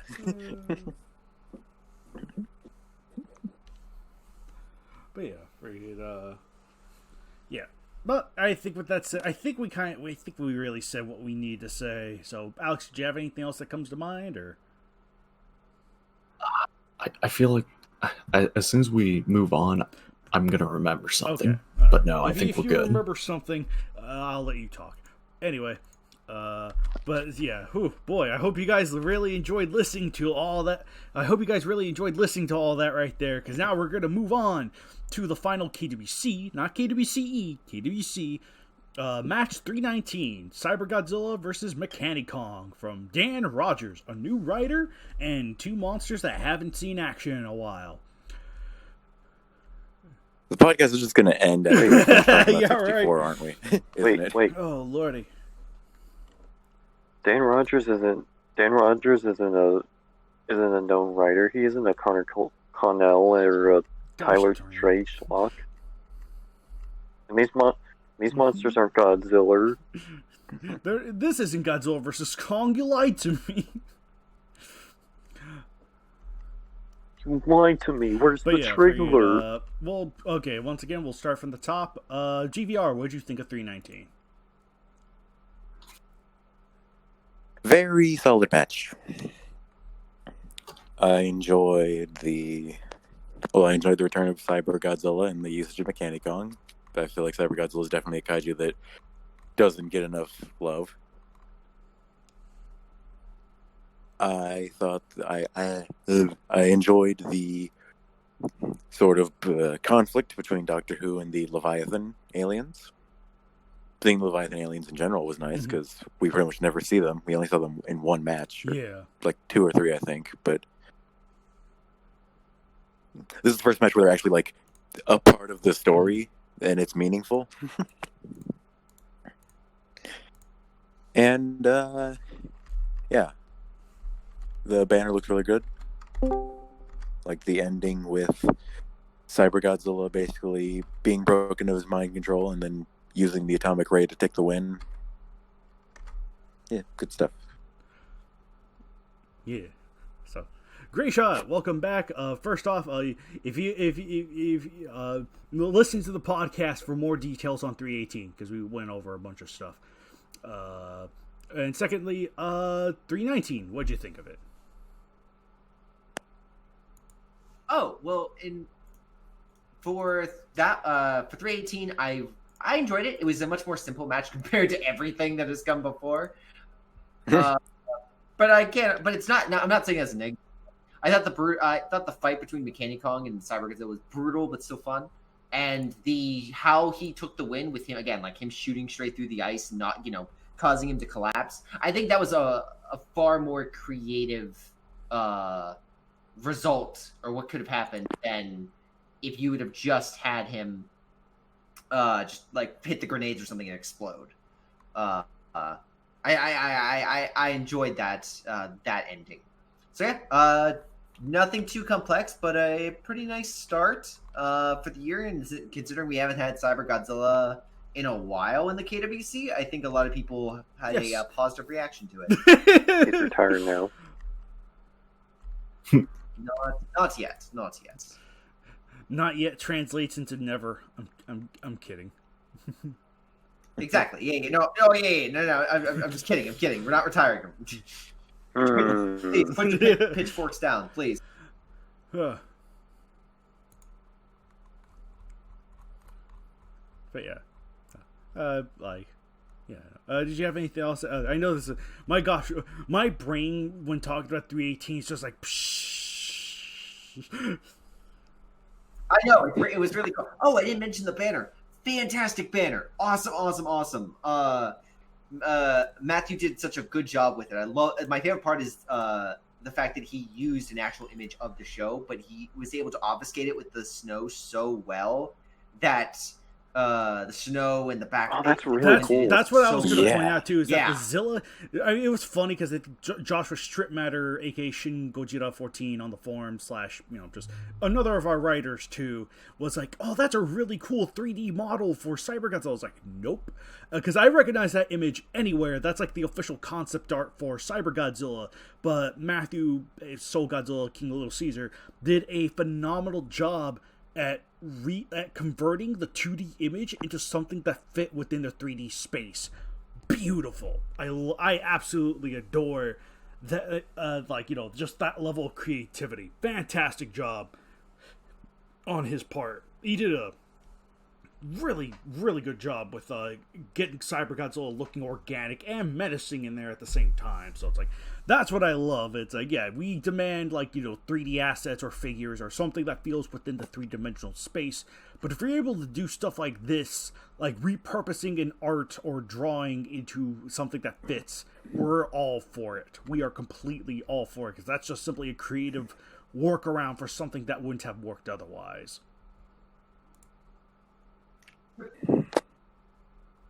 So, yeah. Shoot. Okay, GVR went first, and then Greyshot came back. Did you have anything else to add, Greyshot, or? No, I think that's pretty much everything I have to say about. I think that's everything I have to say about 318. Again, 319. Sorry, 319. Really good start to the year. Excited for how for where things are going to continue, and right. Joe. Oh, he's muted.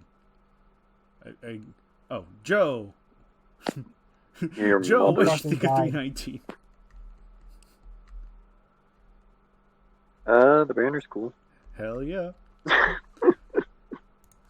And that's all he has to say about that. It's a short match, Joe. You could have read it. I could have. In the span we were talking about 318. Yeah, that's part of the reason why I suggested it to KaijuX and Greyshot.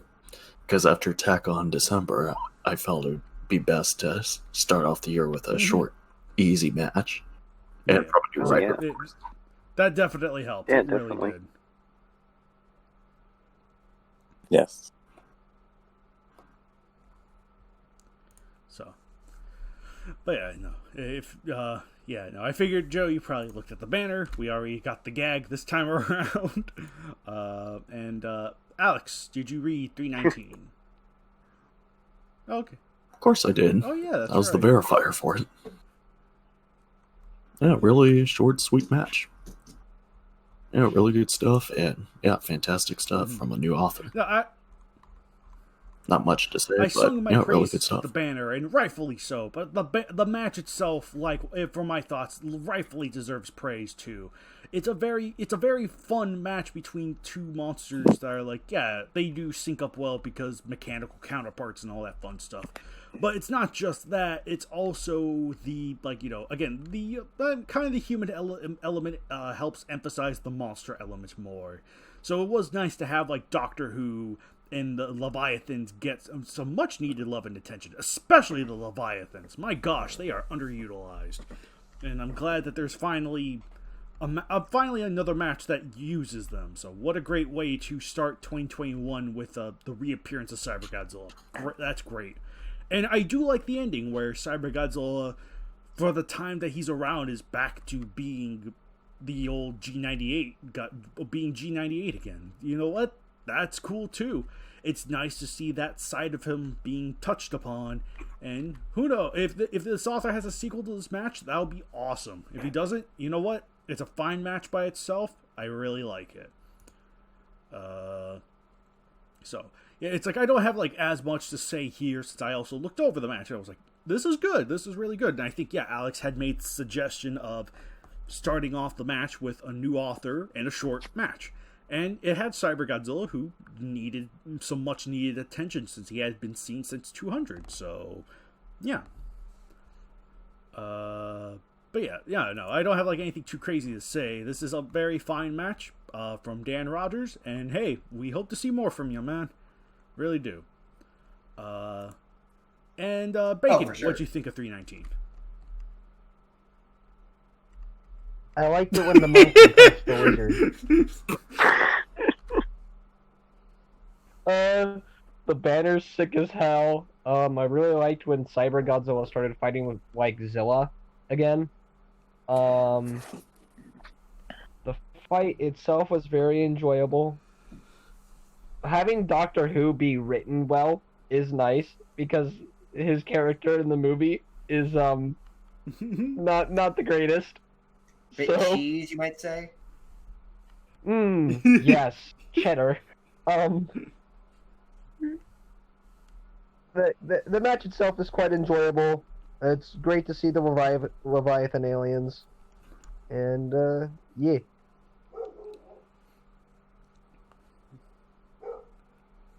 But yeah, and yeah, no, I think we all around have a very, yeah, no, I don't think we have any more comments to say about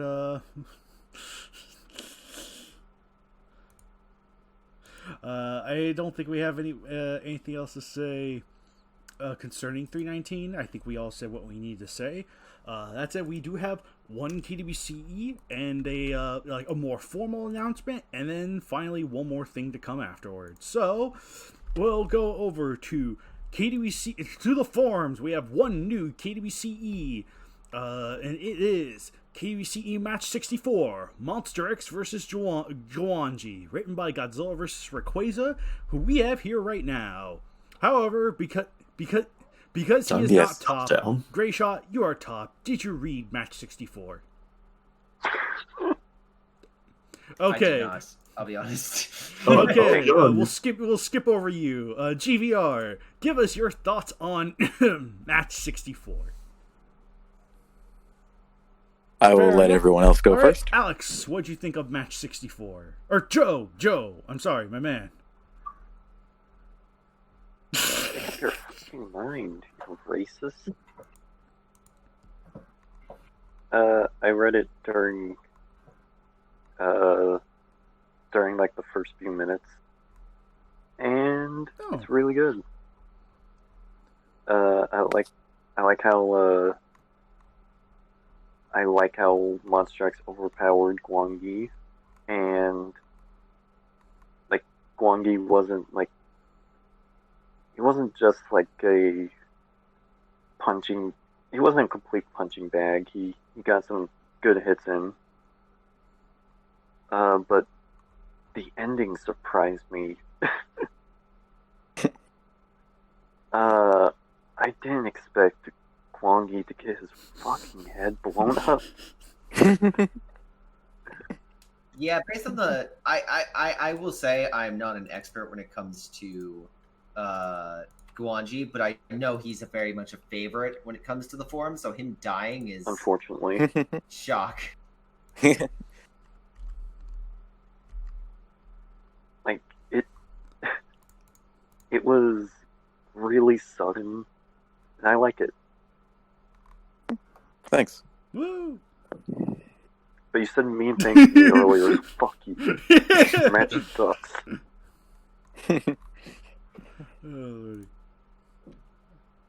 Alright. I'm back. Alex, what do you think of Match 64? I thought it was very entertaining. It was definitely funny because of recent events on the forums. Fantasy match. Yeah, I just thought this was a very enjoyable read and even got some laughs out of me, especially Gwangi getting his head blown off. from Final Wars Kaiju, which is even better. Yeah. Uh, Yeah, that's all I have to say. All right. Yeah, no. And likewise, I also have to give similar praise. It's like, yeah, no, I think all things considered, yeah, no, I think, like, in a way, I'm glad it didn't go for the whole, like, twist ending of, oh, Gwanji, the underdog, takes the win against the vicious Monster X. It's like, it played it up to its natural conclusion, but in such a way where Gwanji didn't feel like a complete chump. So it was like, it was nice. It was like Gwangi was still given a seldom bit of respect. That it's like, okay, no, he'll fight Monster X just for a bit, but then, yeah, no, that ending, he was just, no, he's dead. It's like, in a realistic scenario, the man would not live, not even for a second, but, you know, it was nice to see him to at least do something that wasn't just a completely one-sided bout, which made it entertaining in the end. Like, yeah, no, this was a really fun KWCE, and one to when you compare it to the monstrosity that was the Attack on Titan month, a simple KWCE match to end the year on, the end 2020 with, was also just a nice Plus, I think you had specifically wanted to be the mirror to the KWC's match 64, where Monster X fights a dinosaur. Yeah. Yes, I specifically requested that this be match 64. And lucky you. So yeah, no, I really liked it, man. Good job. Bacon, what'd you think of KWCE number 64? It was very good. I liked when Gwanji fucking died. The end. That I did like that he got a couple scrapes in before he died. Like, he at least tries to defend himself. It doesn't work out well, but it's a nice touch. It's not a complete slaughter. Picturing Monster X at night was really cool. The kill was satisfying. It's a nice, simple match. And that's all I really got to say. Thanks. All right, No and problem. GVR, could you give us, like, maybe some history or context or what have you? So at the very beginning, I want to say that I am proud of this match. Good It's for you, you're wrong. the short and simple one. Yeah, usually not the kind of match I would write. I tend to write longer matches, but I just felt like writing a shorter match for this one. Yeah, originally I had intended for Monster X to just completely and utterly stomp, but then as I was actually writing it, I was like, I'll make it more of a fight. For the better. Yeah. So, the people on this server will know why I wrote this match, but to the people at home, I wrote this match because of the fantasy matches section on TK. And their constant, never-ending wankery of Gwanji. And their constant, never-ending downplay of Monster X. Yeah. There is I wonder literally who contributed to that. There is literally a thread on TK where there are multiple people arguing that Gwanji would beat Monster X. Yeah, or in regards to, like, the past, battles, there was some fights where, like, Monster X, where the people were just like, oh yeah, Monster X just gets chewed out immediately. I'm just like, did we watch the same movie? Did we? Yes. No? Did you watch Final Wars? What version did you watch? Actually, Godzilla was tired when he fought Monster X, and the Final Wars Godzilla isn't actually that powerful. He just fought weak monsters. No one asked. Yeah. But this match also does sort of serve as look, it's a middle finger to the FMs, but I have two hands, so it's also a middle finger to the matches where it's like, here's a weak dinosaur beating up a super strong literally monster. The inverse of match 64 in the KWC, in the sense where it's like, oh, yeah, it's like the weak monster defeats the strong monster. It's like that that no longer, that definitely, like for one, that's something you can only do like once or twice. And even it, yes. Match 64 was fine. Everything that came after, I no. agree, because I remember match 64 was just fine. Like, Again, yeah. It was. Yeah, because each monster were paid respects to. And again, the end where Gorosaurus gets a lucky hit and decapitates Monster X. Yes. Yeah. Understandable. Yeah, no, Gorosaurus, especially if you worked under that classic Gorosaurus kickdown King Ghidorah context, it's like, fine, I can easily... And again, it was also a lucky hit. Luck was in Gorosaurus' favor in a match that probably would have favored Monster X. So it's like, alright, that's something you can do once or twice. Once you start abusing that, that's when things get a little out of control. And even I'll fully admit to that in the case with Godzilla vs. Godzillasaurus. It's like, granted, that was one where I could go either way and still be happy with it, because with the Godzillasaurus winning, hey, you get a nice little conclusion to, like, the dinosaurs are saved, Godzilla's not dead, he's just locked away in ice because of his own hubris. And, freaking, what's his name? Shoot, what was the name of the character? Dang it. You ding dong, that guy. It's like now he gets to settle the score of Godzillasaurus. On the other hand, you have Godzilla winning, where it would have just been the match played to its logical conclusion, and main character has a new target. So it's like, no, either way, I think I still feel like I won in that match, regardless of who I chose. So it's like, I don't feel like it was unreasonable on either front, even though in hindsight I would have made Godzilla win just to be sure, but. But hey, it's hindsight. It's just looking back at it now. Not something I will want to purposefully do again. And if I do it, it'll still be in respects to both monsters, as always. Yeah. Yeah, 2 bits of trivia for this match. I had considered at one point having Monster X go Kaiser, but then I decided against that because I was like, no, that gives Guanji more favor than he deserves. Like, I'm not going to have Monster X need to go Kaiser. Really good call. And the ending with Monster X using his gravity beams for the first time in the fight and blasting Guanji's head off was, I don't know if I had this in mind when I actually wrote it, but in hindsight, I definitely agree with this. It's sort of the thing of way too many matches have monsters just completely shrug off beams. Like matches will just have Gorosaurus or Anguirus get hit by Space Godzilla or King Ghidorah's beams and just shrug it off like no big deal. And it's like, no, that's not what anything suggests. Right. No, totally. Monster X especially, there's so many matches where he uses beams and a monster just shrugs it off, no big deal, even though those beams blasted off chunks of Final Wars Godzilla's chest. Yeah, it can work. It just depends on the execution, right? Like if you have Anguirus charging at Mechagodzilla and the Mechagodzilla's hitting his backside with the beams, it's like, okay. But if he gets a faithful, the monster has armor, or Gamora getting hit in the chest with like Space Godzilla's Corona Ray. He's got a thick armored plated chest. Makes sense.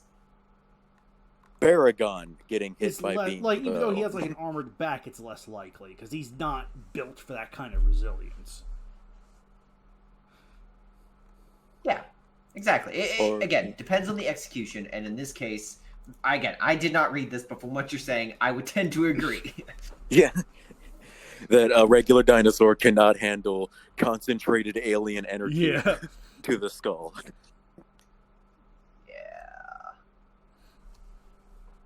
Bad times to be found. Considering how in Destroy All Monsters, Gorosaurus freaks out and falls over when gravity beams go near him. Which, I think that's a reasonable animal response to a glowing stream of energy coming at them. What is the equivalent of a lightning bolt? Yeah. Visually, at least. It's like that. It's shooting lightning at me. Friggin' run! Yeah, no.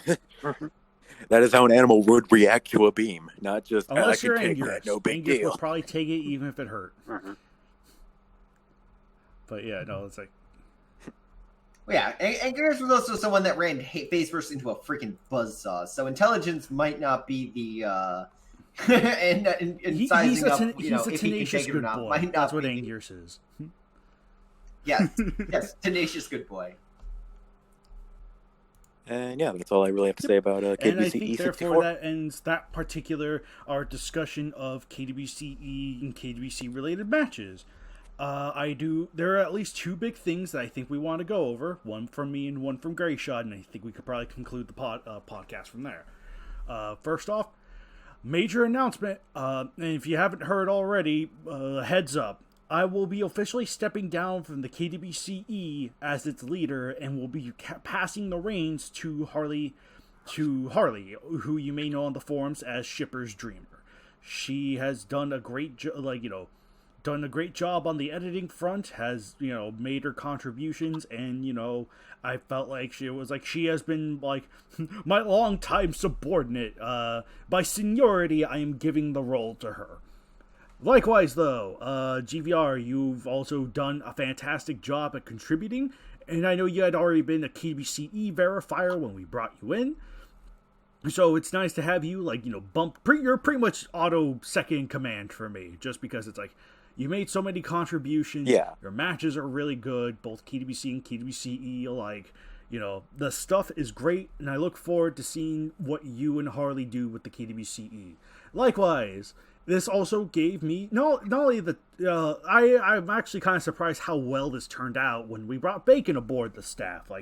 Bacon is now official nominated KWC staff, and he gets to look at all the pretty things that he's been begging for a while.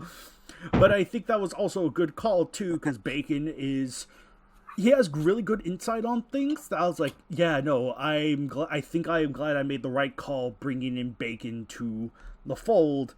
And, hopefully we can help explain and reason with, explain and, I think it's, within reason to say that's choosing Bacon as a verifier to be part of official KWC staff was a big plus. It's a major W, and here's your W, Bacon. So, but as I step down into retirement of the KWCE, I have one more KWCE Awards that I will be hosting, and that you can go ahead, check in the link, make sure you are make sure you make your vote for the best KWCE, and likewise, make sure you're doing the same for the KWC as well, because that's also going on simultaneously. So you know what? Heck yeah, and heck yeah. Gosh Final word goes on the survey. Do it. Do it. Do it. Vote for Hanna-Barbera Godzilla. Vote for Final Wars or vote for Ghost. Yeah, I see. Vote for Ghost in both sections. If you vote for Showa, we will. Vote for Rulers. You want Vote to. for Mandela. Look, okay, everyone here's the thing. If you vote for Showa, we will show up at your house with baseball bats. So just keep that in mind as you go to fill out the survey. That's sweet business. That's only you and Bacon. Imagine being a layman voting for Showa instead of the manifestation of humanity's sins, the manifestation of the earth, a demon, the Dragon Ball Z Godzilla, the Kung Fu Hustle Godzilla, and the Cartoon Man. And the one that's a snow alien. Yeah. Also, since you said Dragon Ball Z Godzilla, that makes me not want to vote for him even more. No one asked you, Alex. Well, no. Make sure you're also participating. Oh no, not Bacon! And now Bacon's gone. Get him back in here. There he is. Just like in real life, Bacon doesn't last long.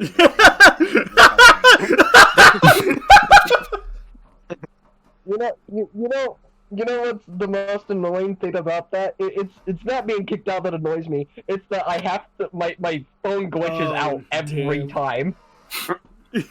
You fucking bastards. But yeah, make sure you are also voting the 2020 KWC Awards as well, and the feedback survey. Those are both very important, especially with the KWC's future moving forward. So, likewise. So it's like, make your vote now. Vote for Ghost. Anyway, Yeah. but yeah, freaking... Vote for Manila. Literally vote for anyone that's like, show up, Gosh, please. darn it. But yeah, freaking, I think all around this is, holy crap. But yeah, I'm trying to think of anything more specific, because, KWCE Awards is going on, the awards and feedback are going on for the KWC. I'm trying to think if I had anything, like, more specific to say, though, like, it might come back to me, but Greyshot, I'll let you take it over with the KWC Awards and feedback, and I guess how things are going right now, I suppose? Just to give everyone maybe a rough idea of where it's going. Oh, yeah. So, things for the KWC, again, we're starting off the year strong. We're hoping to continue that trend up and through the year. Hold on. Wait. I just thought of one more thing that I forgot to bring up before you go on there. The KWC HD restoration project is now in the works, and I hope you guys have been enjoying each update that's been coming up so far, with matches 1, 2, and 3 currently. So, that was all I wanted to say, and currently me and GVR are also hard at work on doing that, so hope you guys are enjoying the restored versions of these classic old school KWCs, so it's gonna take a while. So, okay, that was the thing I wanted to get off my chest. Alright, go ahead, Greyshot. My apologies for interrupting. How dare you? No, okay. So the KFC is starting off strong with 319, and we have something very special coming up for 320, so keep an eye out for that. Might be a new monster, who knows? He might be, it might be a really cool new addition, a cool visitor to the to our roster. Who knows how long they'll be staying? But Iron Lion? It'll be a lightning bug fast. Maybe we could sphinx it up in here. Oh my Perhaps God. Monkey No. Master from the KWCE. Double Smash. Again, any case. Your mother. So when it comes to the survey, we've had a massive amount of feedback. In fact, when it comes to the awards, we've had more people give feedback than the previous year, which is always awesome to see. The survey is still under from last year, but I mean, it's still usually throughout the year, throughout the month, we get plenty of feedback. So I think usually the awards are up everything at the beginning, and then it kind of tapers off. But the survey is usually a steady bet, and we've been getting some good feedback when it comes to the survey. Something to stress, we are not getting rid of every monster. I just want to stress, I just always inquire what monsters people like and dislike. It's just for my own feedback. It's, again, for matches what we post throughout the year. And, again... Question will be improved next survey. Yes. What else did I want to say? For the results itself, when it comes to monsters at the very end, for those that were unsure, we are greenlighting Calling Legendary, Kaishin Muba, and King Cobra. So if you wish to use those monsters, go ahead. We'll be having a full discussion in the next KWCC on the new monsters that we will be both getting rid of and adding to the KWC in the future. So tune in for the next episode if you really are curious what we're going to be doing, what's the future looking like, all that kind of fun stuff and more. So, boom, boom. All right, but did you want to read? Penis blockers.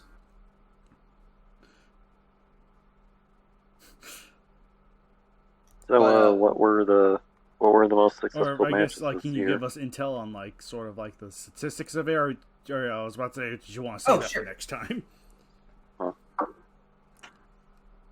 Oh yeah, I completely forgot about that. All right. Give me 1 second. Oh no, he's running away! Get him! I'm kidding. Get him. Also, sweet preview coming up in the banner. That I'm looking forward to that. Oh yeah, the banner. I guess we can kind of talk about it in regards to why we chose Garorin versus. No, not that Biollante. banner. The I mean, 'cause one it's on been the up, but- blog post, like where it's a GIF between the like the like the one that's the regular one and the red one that's like choose your story. Oh yes. As an explanation, that is something that it is something you should keep an eye out for. Is all I'll say, because it's an image that an awesome artist is working on, and you should be excited. So get excited for what shows up probably in the next few months. Yeah, no, I think it'll be coming up really soon. Yeah, hopefully that's the thing. Yeah, hopefully. Next few months, it should be now. I'm sorry, the holidays came up. Well, we may not be alive by then. Coronavirus is the new MM88. Oh god, no. But yeah, freaking but yeah, no. Otherwise though, yeah, no, Greyshot, I'll let the reins to you. Take it away. Okay, well that I can do. As soon as this done loading, I'll have the top matches of the year. Okay, here we go. So, now when it comes to 2020, the year kind of sucked, but we had plenty of great matches, and while you guys are voting on which ones you enjoyed the most, here are the matches that you guys read the most.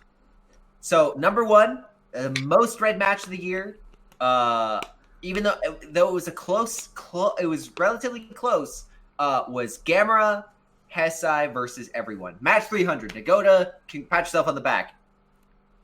Woo! Yay! Yay.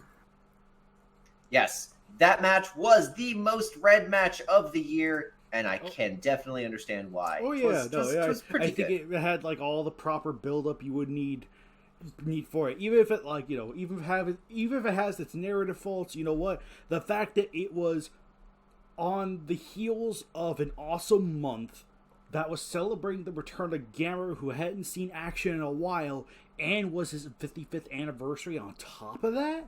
My gosh, you had the perfect ramp up of getting all the attention right there. Oh yeah, for sure. So otherwise, when it comes to the other, yes. So when it comes to the other matches that were released, we have at second place match 285 with Godzilla Legendary versus Zilla, which makes sense. Jack Jordan is a fantastic writer, and his second entry into his Legendary series was legendary, one might say. Next up, we have, let's see, match 275 was number 3. A holdover from the previous year, though definitely understandable as to why. Still really good match, and people are still checking it out. But in fourth place, we have the number 1 match, well, the first match, released of the year, Angry Showa versus Angry 2001. Yes. Yay! Hell yeah! Yes, definitely deserved of the praise. It was an awesome match, and you guys will probably be very surprised by the requested matches of next year, because 2001 actually is pretty high on the list of requests. In fact, it's actually part of the feedback I've gotten a lot of. So, next up at number 5, Garorin versus Biollante. An awesome match by Christian with a pretty good banner. So I think people just like to see that cactus get torn apart. So, hopefully we can get you that with round 2 coming out, hopefully later in the year. Yeah. Roran doesn't get a lot of matches, Yeah, but he has anytime fun Roran ones. appears, it's always fun. So I can't complain. Yeah. Oh, for sure. Next up we have number 6 is Godzilla Reiwa versus Maguma. Ew. I have a feeling it's the Ew. ending that makes people rank that one that high. Because that's actually one thing I've heard from a couple people that was like, oh, I hate that Shin lost to a walrus, but the ending was awesome, with the crazy thing reference.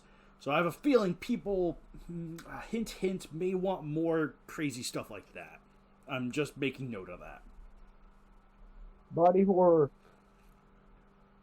I mean, it'd be good if it wasn't a reference. If only it wasn't a reference.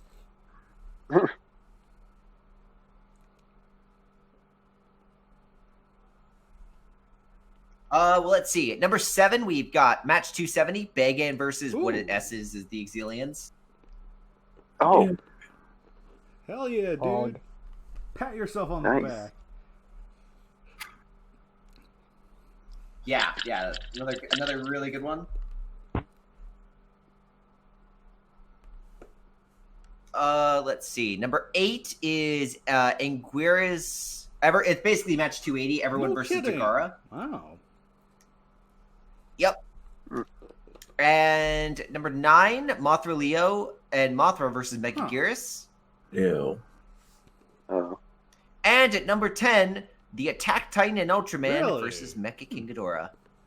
Well, What hold on. the fuck? This makes sense. Well, hang on. Good This job, makes Bacon. sense because I think a lot of like the newer matches haven't gotten a lot of attention yet, whereas these ones are all kind of on the older end of the spectrum from earlier in the year. So I do think it makes some. Yeah. People are going back and rereading these. I mean, yeah, but what Yeah. the fuck? I don't think anyone who has finished match 318 has Right. gone back They're and probably reread going it. back and still reading it. Where are the Yeah. chapter breaks? Yeah, one day a KWC is going to come out and like we're going to Oh my need to gosh. give like chapter No, breaks. I think there's a way around that. Like we could probably Yeah. just have like hyperlinks up top there. That's basically like here, here, here, and here. Basically. Oh gosh. Well, I'll give a few more of the matches. I'll go a top 15 for you guys because Yeah. technically there were a few old matches That's in there. fine. Old matches in there. 11 we have match 291, which was the Mothra duo versus yeah, Destroya, the right. sequel. So people want to see Right, Mothra and which Mothra is Leo fair. team up. Which is fair. Yes. Yeah. Next up we have Bemular versus Ooh. Behemoth. Cool.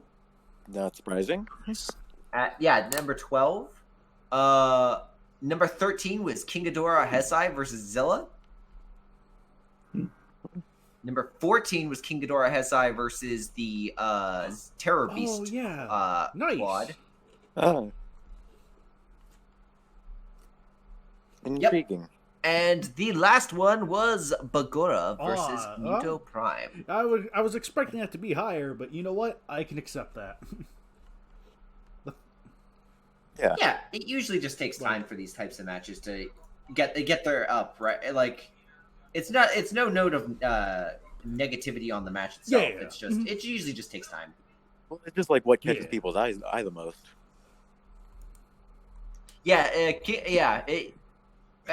From what it appears like Zilla is pretty popular and such things. Oh, it's Like I said, Heisei Mothra, Mothra Leo. Like, yes, people Well, want to see I them hope- team up. I hope they don't mind Millennium 100%, Mothra yeah. teaming up with Mothra Leo then. I doubt they will. I mean, you can make a hell of explosion with Yeah. Leo and the two of them combined, right? Like that's Yeah. just the main upside. It's like I want to cause the biggest explosion ever, and Leo just like Leo looks at the other Mothra like I can do that. Yeah, just lay powder everywhere and then have Leo do that freaking Heck yeah. solar And just laser. go, or just any of his laser attacks go. Yeah, that'd be awesome. You know what? That's awesome. Someone write that. KaijuX has a new idea.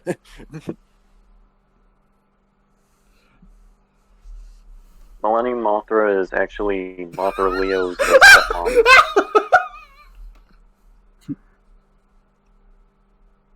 Okay. That's good. That's good. Holy moly. That is the best headcanon I've ever heard. Oh.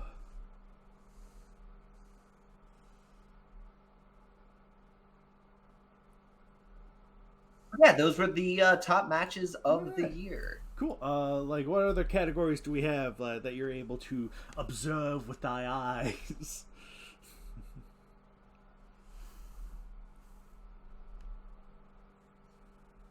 I don't. I mean, wait, like other categories. like Sorry. everything else. Yeah.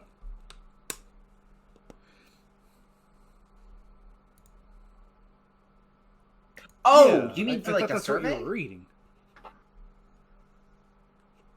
No, I was going off the analytics page. I'm not. The survey results we're not getting until the end of the month. All right, no, that's fair. Oh yeah. Yeah, the monster. Oh yeah, the survey results and all that kind of stuff will be the next episode because it still gives everyone the ability to vote. Because we still got 2 weeks for voting that's left. Totally fine. That's KaijuX trying to stop people from legally voting. I never would have guessed trying it, to but sway the vote by getting the numbers out early. Yeah, he's KaijuX trying to is- stop the vote KaijuX early. is running voter fraud. I should have guessed. I should have guessed it.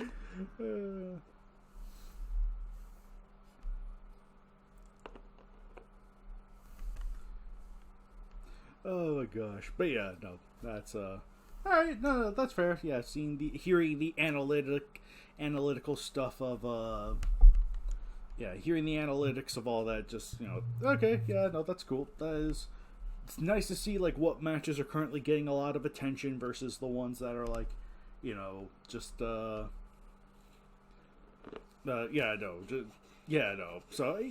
things seem to be shaping up pretty well. Some unexpected ones here and there, and then others are like, not surprised. Like those ones just synced up really well. So.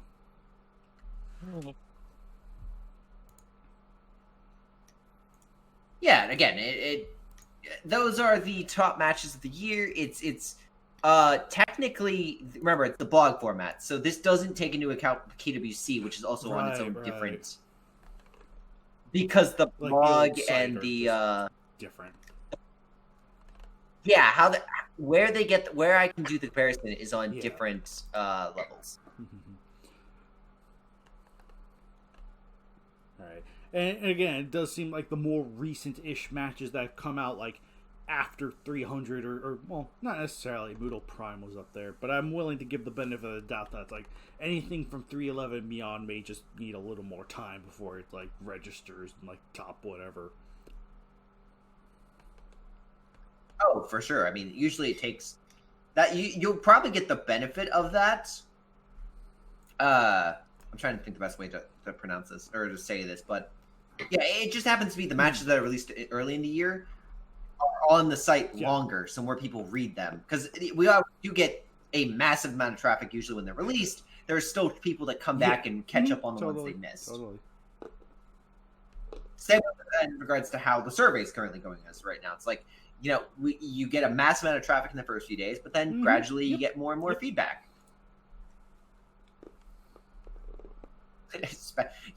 And maybe we'll get even more in the and those matches that happen to coincide with maybe a movie or something. I don't know, Kong vs Godzilla.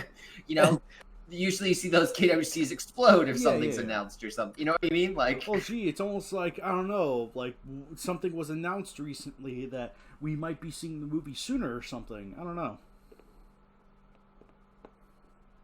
In that 2 seconds. Are you talking about Space Jam 2? Yes, Joe, we're talking about Space Jam 2. Oh, fuck yeah. Oh, that's a good point. So freaking hyped. So. But yeah, no, that's gonna... But yeah, freaking, ooh, boy. Yeah, no, interested to see where that goes out. And just sort of, see where it goes. And really eager to see the awards for the results for the awards come next month. So hopefully you guys will be seeing that a lot sooner than later. Hopefully. Oh yeah, we should get some. Oh yeah, and I will have a full breakdown of the awards. I'll have them to KaijuX, so you'll be able to see the exact results. Yep. Firsthand. Yep. So, all right. But with that said, I think. But yeah, no. I think with all that said, I'm more than confident we've said our piece on everything that needs to be said. And likewise, I think that's probably going to be about it. So go vote. Make your suggestions known for the KWC and the KWCE. Go vote. Do it now. In the meantime.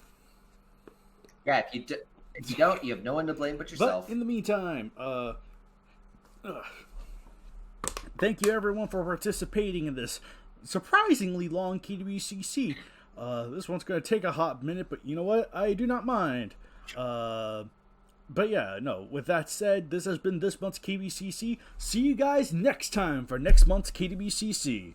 Where we will announce the results of all the awards and everything, and then where Harley's going to take the KWCE from here, and GVR. So, yeah.